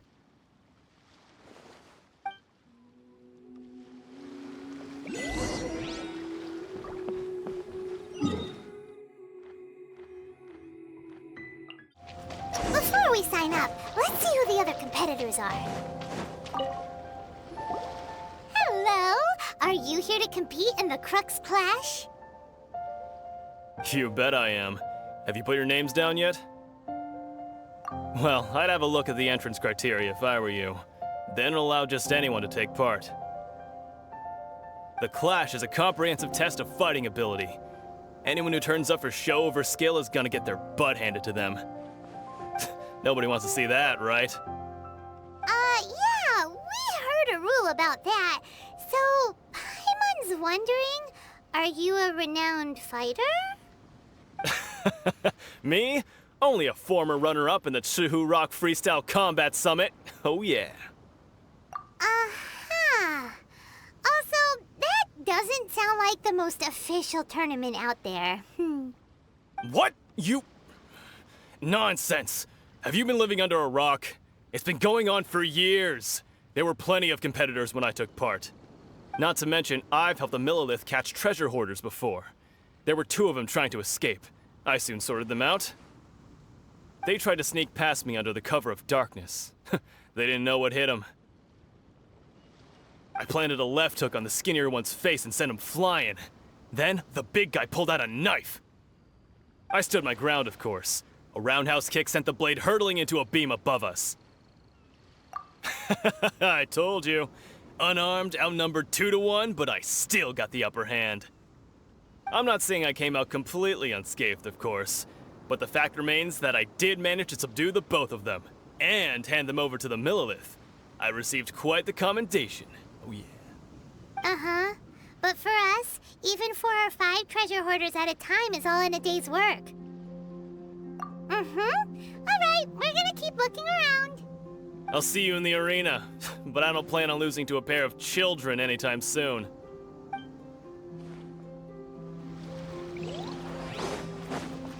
Beidou said that they had to be renowned fighters. Who will we be up against? Hi there! Are you here for the Crux Clash too? That's right. Nothing beats real-life combat for honing your skills. That's what our master taught us. But this tournament is more than just a chance to put training into practice. It's also a chance for us to obtain the masterless vision. Exactly. With a vision, we'd quickly become our master's top students. This master of yours must be pretty incredible, huh? Are they someone famous? Famous? He's the founder of the Lingshan clan, and his skills are unparalleled. Liang and I are both proud disciples of his. You probably wouldn't have heard of it. It was founded quite recently. The clan is nowhere near as famous as the master himself anyway. He's got to be a grand master or something. He's created many different styles of kung fu, and countless other clans have borrowed extensively from him. To the Lingshan clan, he teaches a special technique known as force dispersal. Force dispersal? It's a type of breathing exercise where you can train yourself to harness the energy around you and neutralize attacks without moving an inch. For example, our master can use it to alter the path of an attacking fist, or change the direction of an incoming stone, all without breaking a sweat. One time, he sent a challenger flying into the air without lifting a finger. It sure is, but it's extremely difficult to cultivate this ability. We've been training for ages and we're still getting to grips with the very basics. There's no way we could use it proficiently yet. We're clearly not that naturally gifted, or we would have at least gotten the gist by now. If we don't start making progress soon, we'll probably run out of money to pay the tuition fees and still have nothing to show for all our training. There's a tuition fee? Of course! This is a Grand Master we're talking about here. He doesn't have time to waste. If you want face-to-face training, you've got to show you're sincere about it. But here we are, having trained under him directly all this time without even a hint of improvement. Master is getting increasingly impatient with us. Recently, though, we heard that a Vision Bearer joined the Guhua clan and made pretty much instant progress in their training. So, if we can get our hands on a Vision too, maybe we can finally make our master proud. Well, we have to try something new. Otherwise, we're stuck in the same situation. Exactly. It can't hurt to try.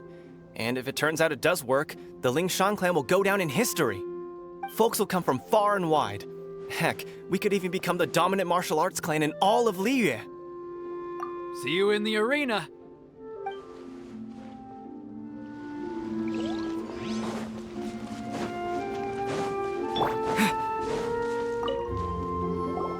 Hey, youngster. Are you here for the Crux clash too? If so, seems I found myself another new adversary. So you're also here for the tournament? You better believe it. I wouldn't be here if I didn't think I could walk away as a champion. For me, obtaining a vision is the final and most important piece in the puzzle that is my life. No. It's not about what I want to do. This is about who I want to be. I am looking to become a perfect person. I know how that sounds, but let me explain.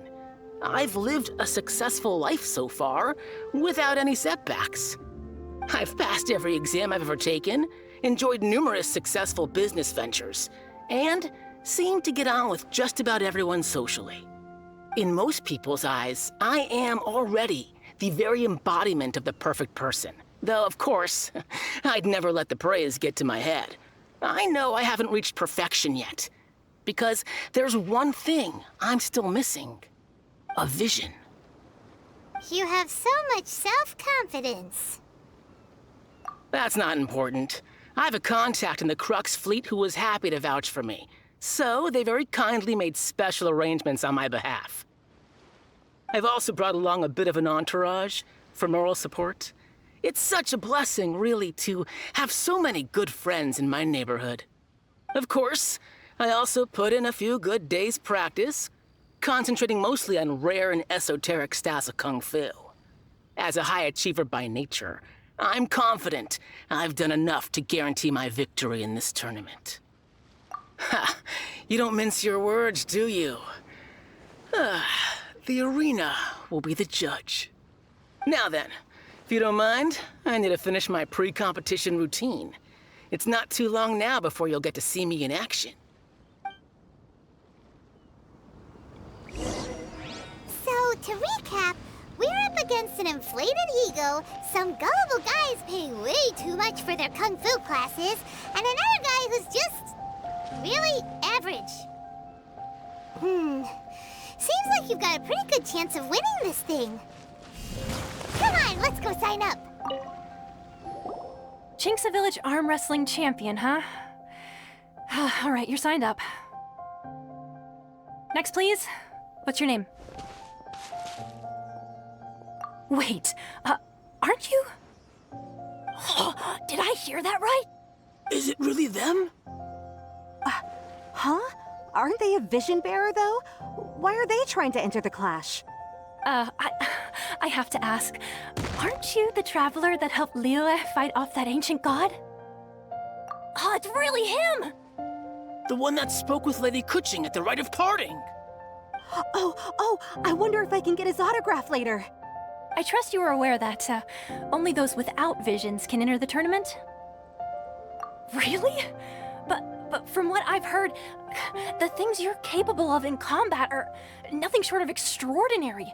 You walk into the most dangerous situations imaginable, face off against all sorts of monsters, even the Fatui, and always come out on top.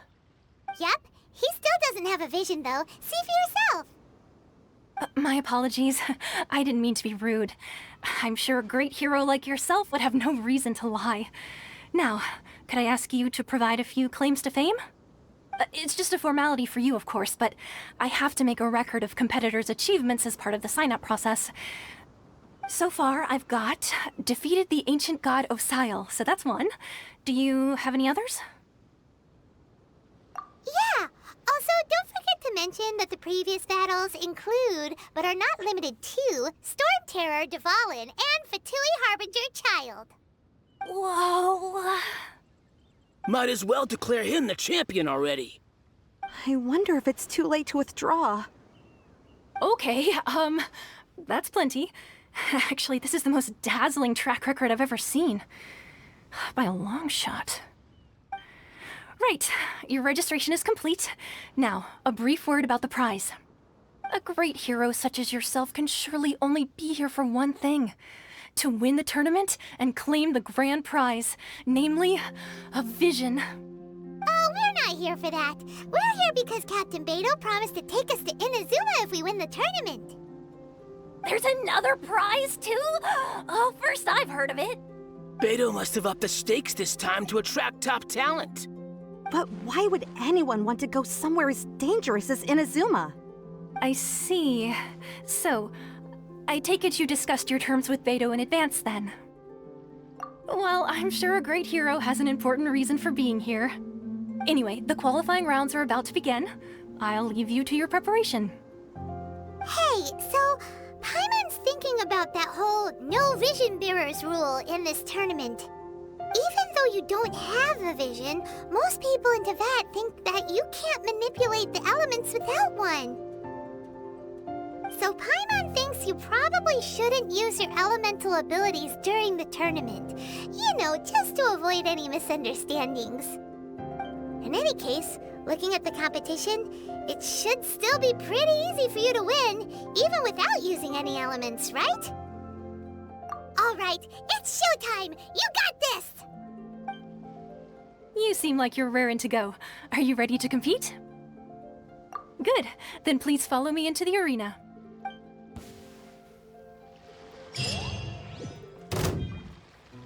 Our next competitor is seen by many as the favorite to win this tournament. His first bout begins now! You? You're the hero they're talking about? Ugh, how am I supposed to win now?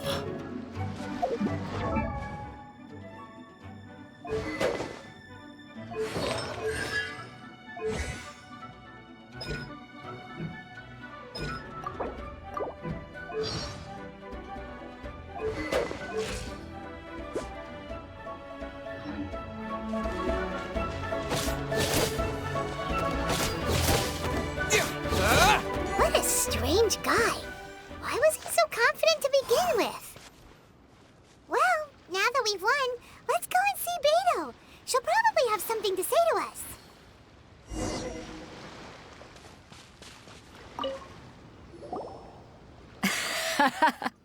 I knew I wouldn't regret introducing you as the favorite. So, what do you think, Kazuha? He totally dominated that guy and did it with style, too. Impressive. But I also observed our favorite exercise some restraint, as if to protect the opponent from serious harm. Well, I've fought my fair share of battles, both big and small. And I say, after the show he put on just now, he's more than convinced me of his ability. So come on, we all know you've got a wide vocabulary in there. Can't you spare a word or two to congratulate our up-and-coming champion? All right. Let me think how to aptly phrase these words of praise. You fought well. All right then. I was thinking your inner poet might want to join in the fun, but I guess I shouldn't put you on the spot like that. You know, a lot of competitors came to me saying how surprised they were that Liyue's hero was entering the tournament. And since you signed up, we've had many others do the same, with more than a few top-tier fighters among them. I'm sure lots of them are here to find out how they stack up against you. Well, since everyone sees you as the one to beat, I figure I should start treating you that way too. For one thing, we don't want you wasting all your energy in the early rounds fighting people who are well below your level. Not to mention, you must be itching to fight someone in your league too, right? So, I'm putting you straight through to the semifinals. Huh? But we only just started the qualifiers. Seems like a crazy system if we just skip straight to the semifinals. This is how Captain Beidou works. You won't persuade her otherwise. Besides, at your level, you would have made it to the semifinals anyway. To be fair, Paimon was thinking that too. Alright, I'm gonna watch some more of the tournament. If there's any potential contenders for you out there, I want to know who they are and what they're about.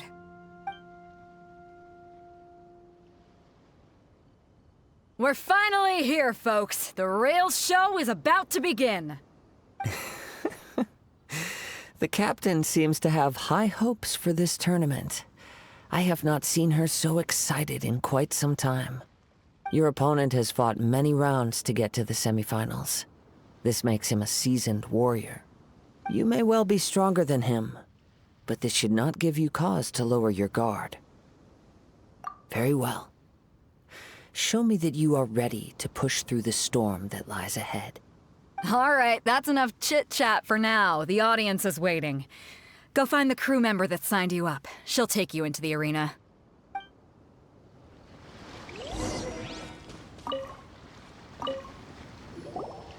Your opponent in the semifinals is new to the Crux clash, but he has quickly become the dark horse of the tournament. I do not doubt your abilities, but I would suggest that you make sure you are fully prepared before you begin. Relax, my guy's at the top of his game. He ain't gonna lose. Okay, follow me. At last, the moment we've all been waiting for. The semifinals have begun. Who's it gonna be this time? The hero or the dark horse? I don't care about the prize. You're a strong opponent. That's what I'm here for.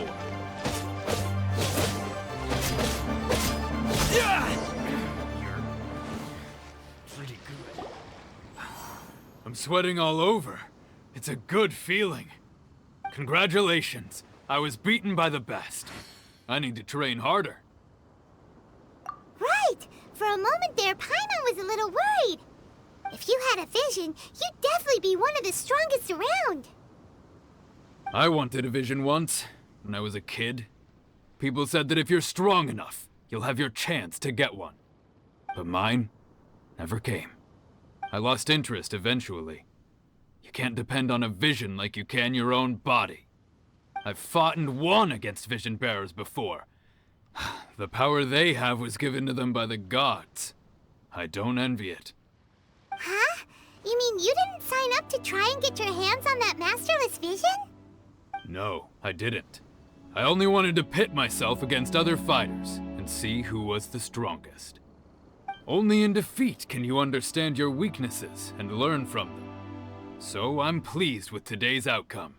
I don't often have the pleasure of experiencing defeat. Wow! Now that's true strength talking. If you have the chance in the future, please come and spar with me again. I will be stronger next time. By the way, do you know who else made it into the finals? Is it gonna be someone even tougher than you? Whether they'll be as tough as me, I don't know. But what I have heard is that they're extremely quick. So don't get too cocky.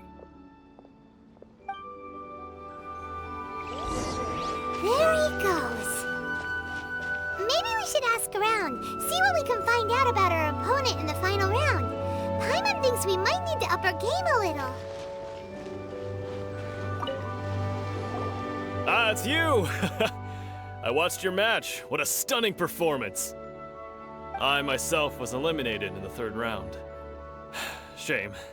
If only I could have advanced one more round. Maybe next time, huh? By the way, do you happen to know who else advanced to the final round? Why, yes. He's the same one who defeated me. He is a formidable opponent, quick on his feet and swift to take advantage of his opponent's missteps. I faltered for but a brief moment, but before I knew it, he had me on the floor. Given my stature, I have no fear of squaring off with physically strong opponents. But faced with a nimble, agile opponent such as him, I found myself completely out of my league. Still, I'm sure he'll be no match for you.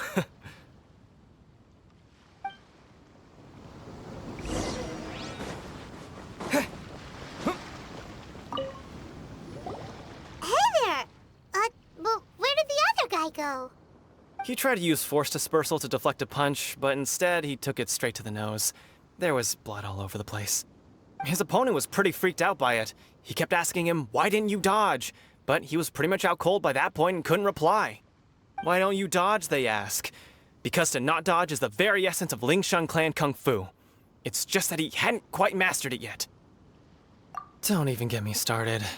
I spent all my energy helping him get from here to the boat to take him back to the harbor. But by the time I got back, my scheduled match time had already passed and I had to forfeit. I don't dare tell my master about this, otherwise I'd never hear the end of it. Sorry, I shouldn't be complaining in front of you like this. I'm afraid I'm still a bit out of sorts at the moment, so I probably won't be able to help you with whatever you were here to ask me about. Oh, alright then.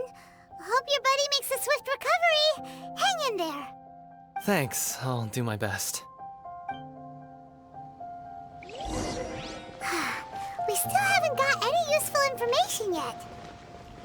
Maybe we can go talk to Beidou. Surely she's gotta know something.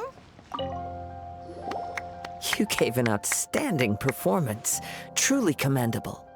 I could sense that you're not familiar with bouts of this kind, and it could have cost you the match. But you were quick to adapt, and managed to claim victory over your opponent. That is a most invaluable skill. In fact, I discerned this not from what I saw, but what I heard. The ground beneath your feet, and the pattern of your breathing. But it is nothing remarkable, for I discerned nothing more than Captain Beidou did. He's right. But in my case, I was purely relying on previous experience. I guess not using your elemental powers must be quite new for you, huh? We wanted to ask about who our opponent will be in the final round. Do you think they'll be stronger than the one we faced in the semifinals?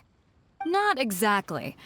Contenders that reach the finals aren't necessarily stronger. They tend to have something unique about their style. As for the guy you'll be facing, his skill lies in his speed, and he has superior form. It's also obvious that he's seen his fair share of battles. What's the matter? Worried that you've bitten off more than you can chew this time? If that is the case, then I have a proposal for you. Let's go somewhere a little quieter, shall we? I haven't properly introduced myself yet. In the land of Inazuma, I was a wandering samurai. Yeah, we could tell that from your getup. But at the same time, when you talk, you don't really sound like someone who's used to waving a sword around. It is true that I am versed both in literary and martial traditions. But on the straggling path of a wandering samurai, is there harm in acquiring a surplus skill? I do not mean to flaunt my martial prowess, but I myself have witnessed reputable fighters hailing from across the lands. I do possess some knowledge regarding your opponent's particular skill set. Given your talents, a few hints from me will be all that's necessary to bring your opponent down. Hang on. Don't you think you're bending the rules a bit there? Gathering intelligence is an essential part of any duel. You must know your enemy. Besides, our favorite here has fought many battles on their journey from Mondstadt. Such impressive feats require more than just bravery alone. You betcha! Wait a second. We never told you that we've been to Mondstadt. Does one not leave a trail when traveling through the wild? In return, nature also leaves its traces upon you. However, there is only so much that can be discerned from these traces. I sense that many things about you elude me still. These are the things I am curious to know about. Come with me. Some post-match entertainment is in order.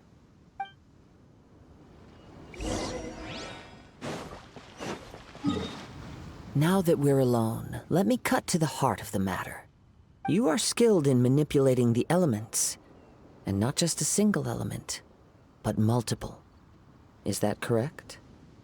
Paimon knew that you were hinting at something from the moment we met. You've known all along. That's right. If the other contenders were to catch wind of your elemental abilities, let's just say, it would cause some unwanted misunderstandings. If I'm not mistaken, you share these considerations, given your reluctance to use elemental skills even in the heat of a match. When I talk about that which I see or hear in you, this is not poetic symbolism at play. I mean these things in the truest sense possible. Since a young age, I have been attuned to the tidings of nature. I hear the breath of the wind and the whispers of the leaves. It is things of this nature that I also hear from within you. Nothing more. As crazy as all that sounds, somehow Paimon still believes you. My humble abilities are negligible compared to your incredible feats. To think a human could wield the elements without a vision, and not to mention your incredibly complex scent, like that of some mysterious being. Hey, stop evaluating us based on our smell! It's weird! Could you perchance enlighten me as to how you managed to obtain your combined elemental abilities? Extraordinary. So then, might I be so bold as to inquire how exactly it is that you learned to channel elemental energy and even wield it in combat? Aw, it's nothing really. Paimon just told him whatever came to mind. It's been a long journey, and many things have happened along the way. Somehow, he just naturally learned to use the elements through it all. Honestly, even Paimon doesn't understand how it all works. Perhaps such unfathomable things are the essence of the gods and the visions they grant. However, I still wish to have the honor of seeing how you wield the elements. Perhaps it may yet reveal something to me. Of course, I too shall share with you all that I've learned. That will make it a fair exchange. Now then, let's test your skills, shall we?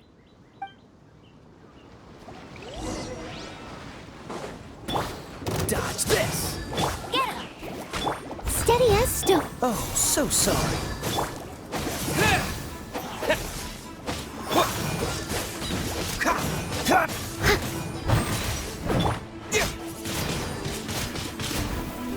Cool it!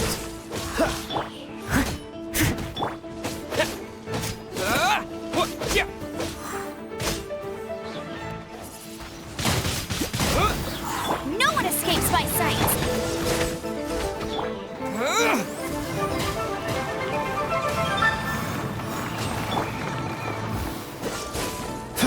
Leave it all to me. Go, go, Baron Bunny!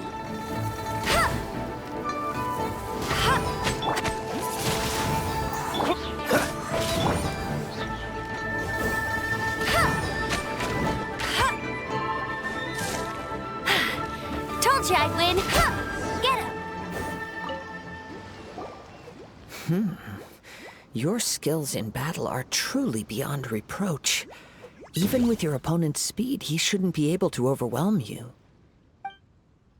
Your opponent is skilled at controlling his breathing and maintaining balance, which enables him to execute moves that many would find impossible. He relies entirely on the element of surprise to defeat his opponents. In other words, as long as you remain mindful of his ability to detect weak points, then his attacks should pose no threat to you.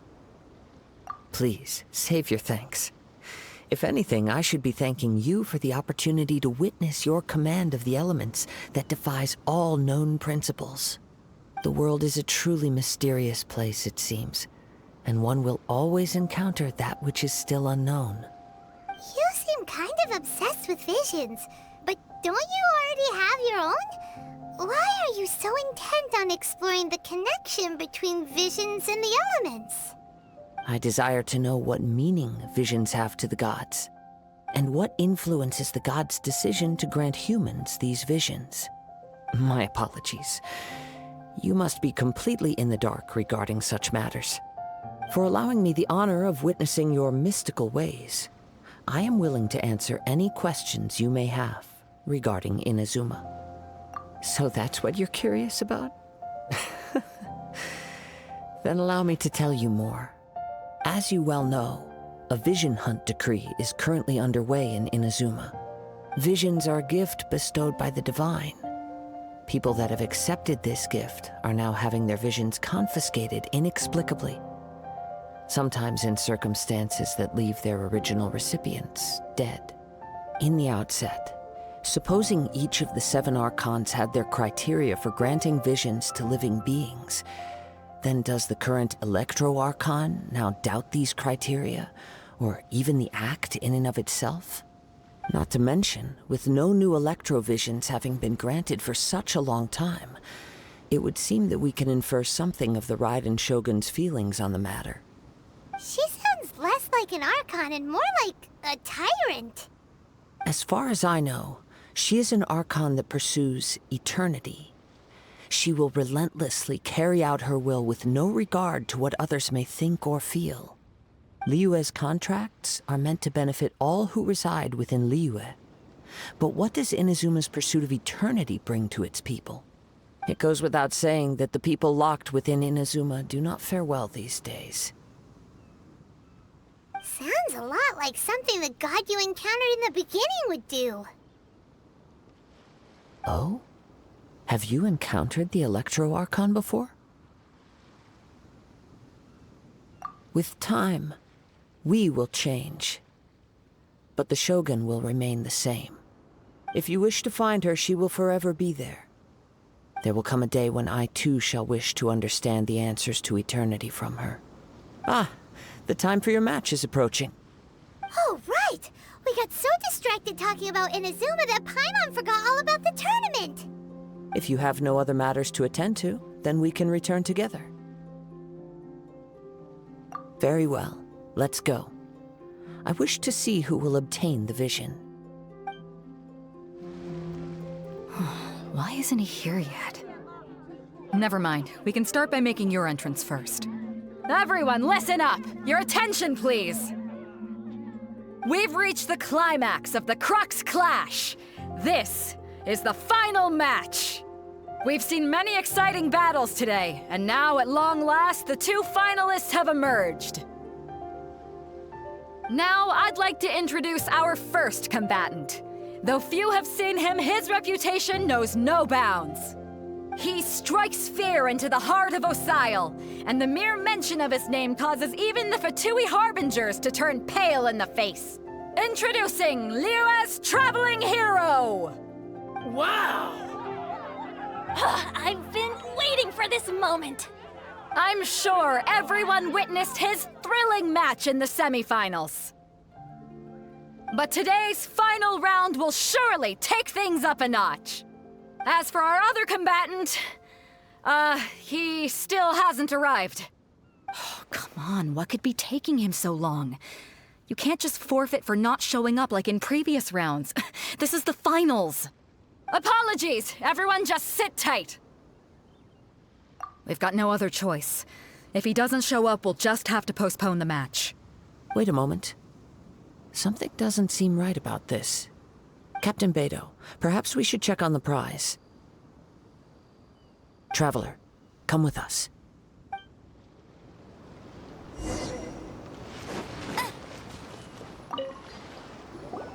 Let me see. It's gone all right. The vision is missing. Huh? Did somebody steal it? Who would dare do such a thing in broad daylight? We don't know when it was taken exactly. I never thought that someone here would have the guts to cross Captain Beidou. No need to worry. Even the craftiest sleight of hand does not escape nature's watchful gaze. The culprit has only acted recently. They will not have gotten far. The vision was the prize that I had offered, and it was my responsibility to look after it. I will be certain to get it back. Well, if you insist. I'll leave the matter to you then. I'll stay here and try to offer some explanation to all the spectators that came to see the match. If you would, please come with me. But we're on an island. Where could he have possibly run to? Come with me. I can sense the winds are coming.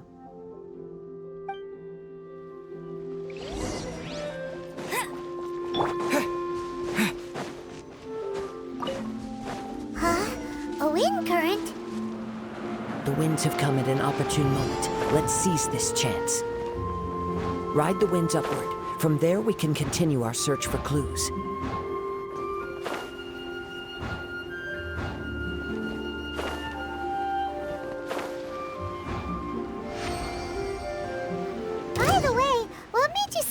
think of checking the prize in the first place? I heard it the moment it was stolen. Well, then why didn't you stop him? You'll see shortly. The winds are guiding us forward. The culprit is on the opposite shore now. You can hear that too? What does it sound like? Hubris. This way. Follow me. There may be an ambush waiting for us up ahead, but I trust that you are well prepared for such a scenario.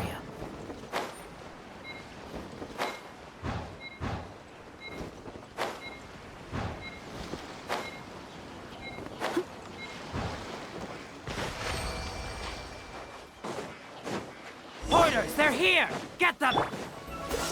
Treasure hoarders, just as I expected. In which case, please stand back. Win! Cool it! The wrong test subjects.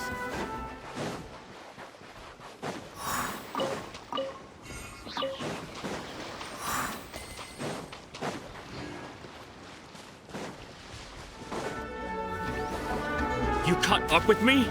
How is that possible?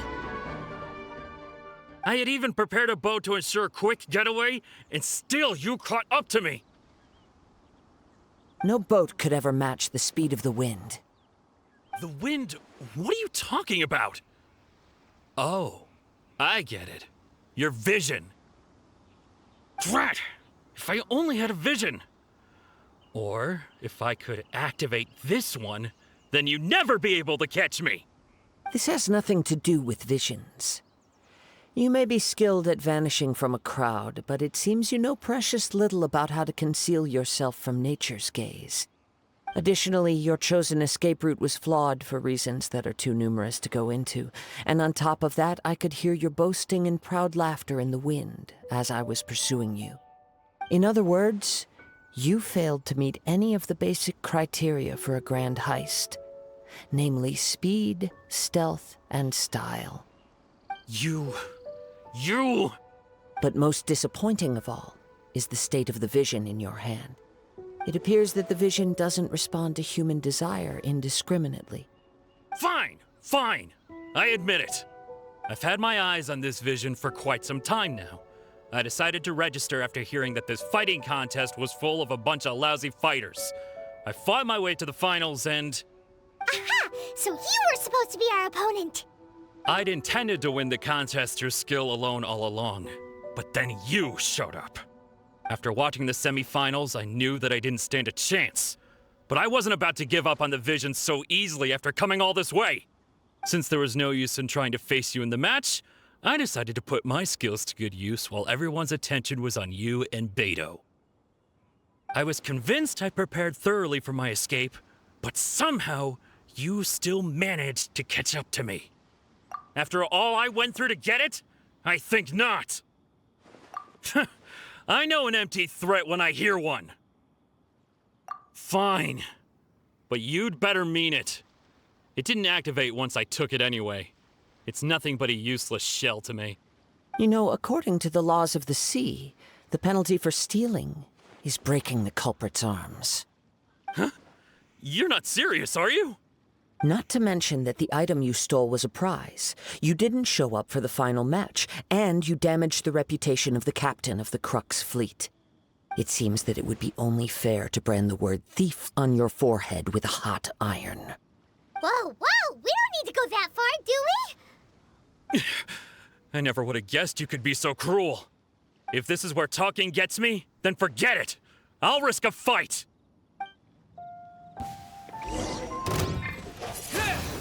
Dodge this! Leave it all to me. Yeah. This moment will be frozen in time.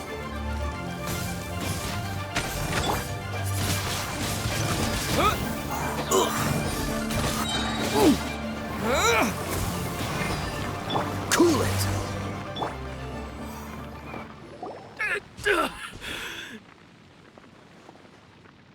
No, no. Do what you want, but please, don't brand my forehead, please! He has persevered to the bitter end, and now death looms near. Yet still the gods do not bestow their favor upon him. Put down the vision and leave. I've changed my mind. No further punishment for you. Huh? What's wrong?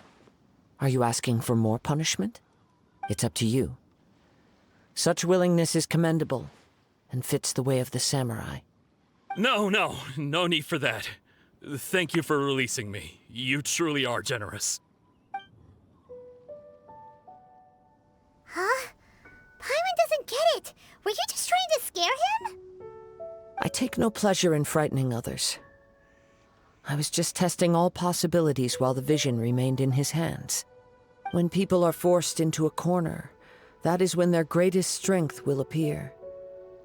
I thought it may be an opportunity for him to awaken the vision. But unfortunately, nothing happened. Yes, I wanted to know whether it were possible for an extinguished vision to be reawakened. From the moment he stole the vision, I decided to use him for this experiment. I've tried many other methods in the past, though few tales tell of a masterless vision reawakening. After seeing you command multiple elements, I figured that nothing is impossible. Come, why don't you give it a try? Let's see if you can give me the answer I'm hoping for. The vision didn't seem to respond at all. I see. So you are also unable to rekindle the vision. No matter. This was expected. I suppose this vision is still mine to take for now. Yeah, what's the story behind this vision anyway? The story begins with an old friend. He was once a good friend of mine. One day he asked me about a sword art of which he had heard, the Musono Hitotachi. I told him it can only be witnessed when divine punishment is administered. It is the pinnacle of the Raiden Shogun's skill, a symbol of ultimate power. But he replied, there must be one who can withstand it. There will always be those who dare to brave the lightning's glow. Then, the Vision Hunt decree arrived.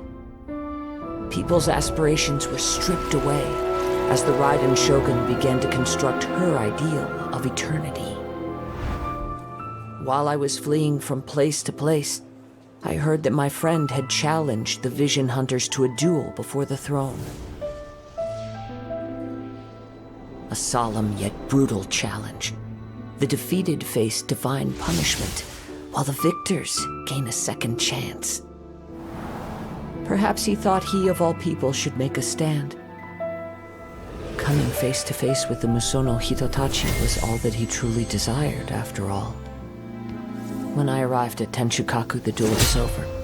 I heard his sentence of divine punishment, his severed blade hitting the ground. Perhaps that was the glory he had yearned to witness. In his last moments, what expression was on his face? Before I knew it, I had stepped forward and snatched the dying vision and was running from the scene. All I knew was that I mustn't let his hope, which burned so brightly, become buried among the ice-cold statue of a god. Perhaps one day, I may come to find that all I have done is meaningless. But as a wandering samurai, I find meaning in traveling and the sprawling beauty of nature that lies along the way, while still retaining the warrior way in my heart. Kazuha! It's just another way of saying I do as I please. All right then, it's time we returned. Do not let my feelings trouble you, but thank you.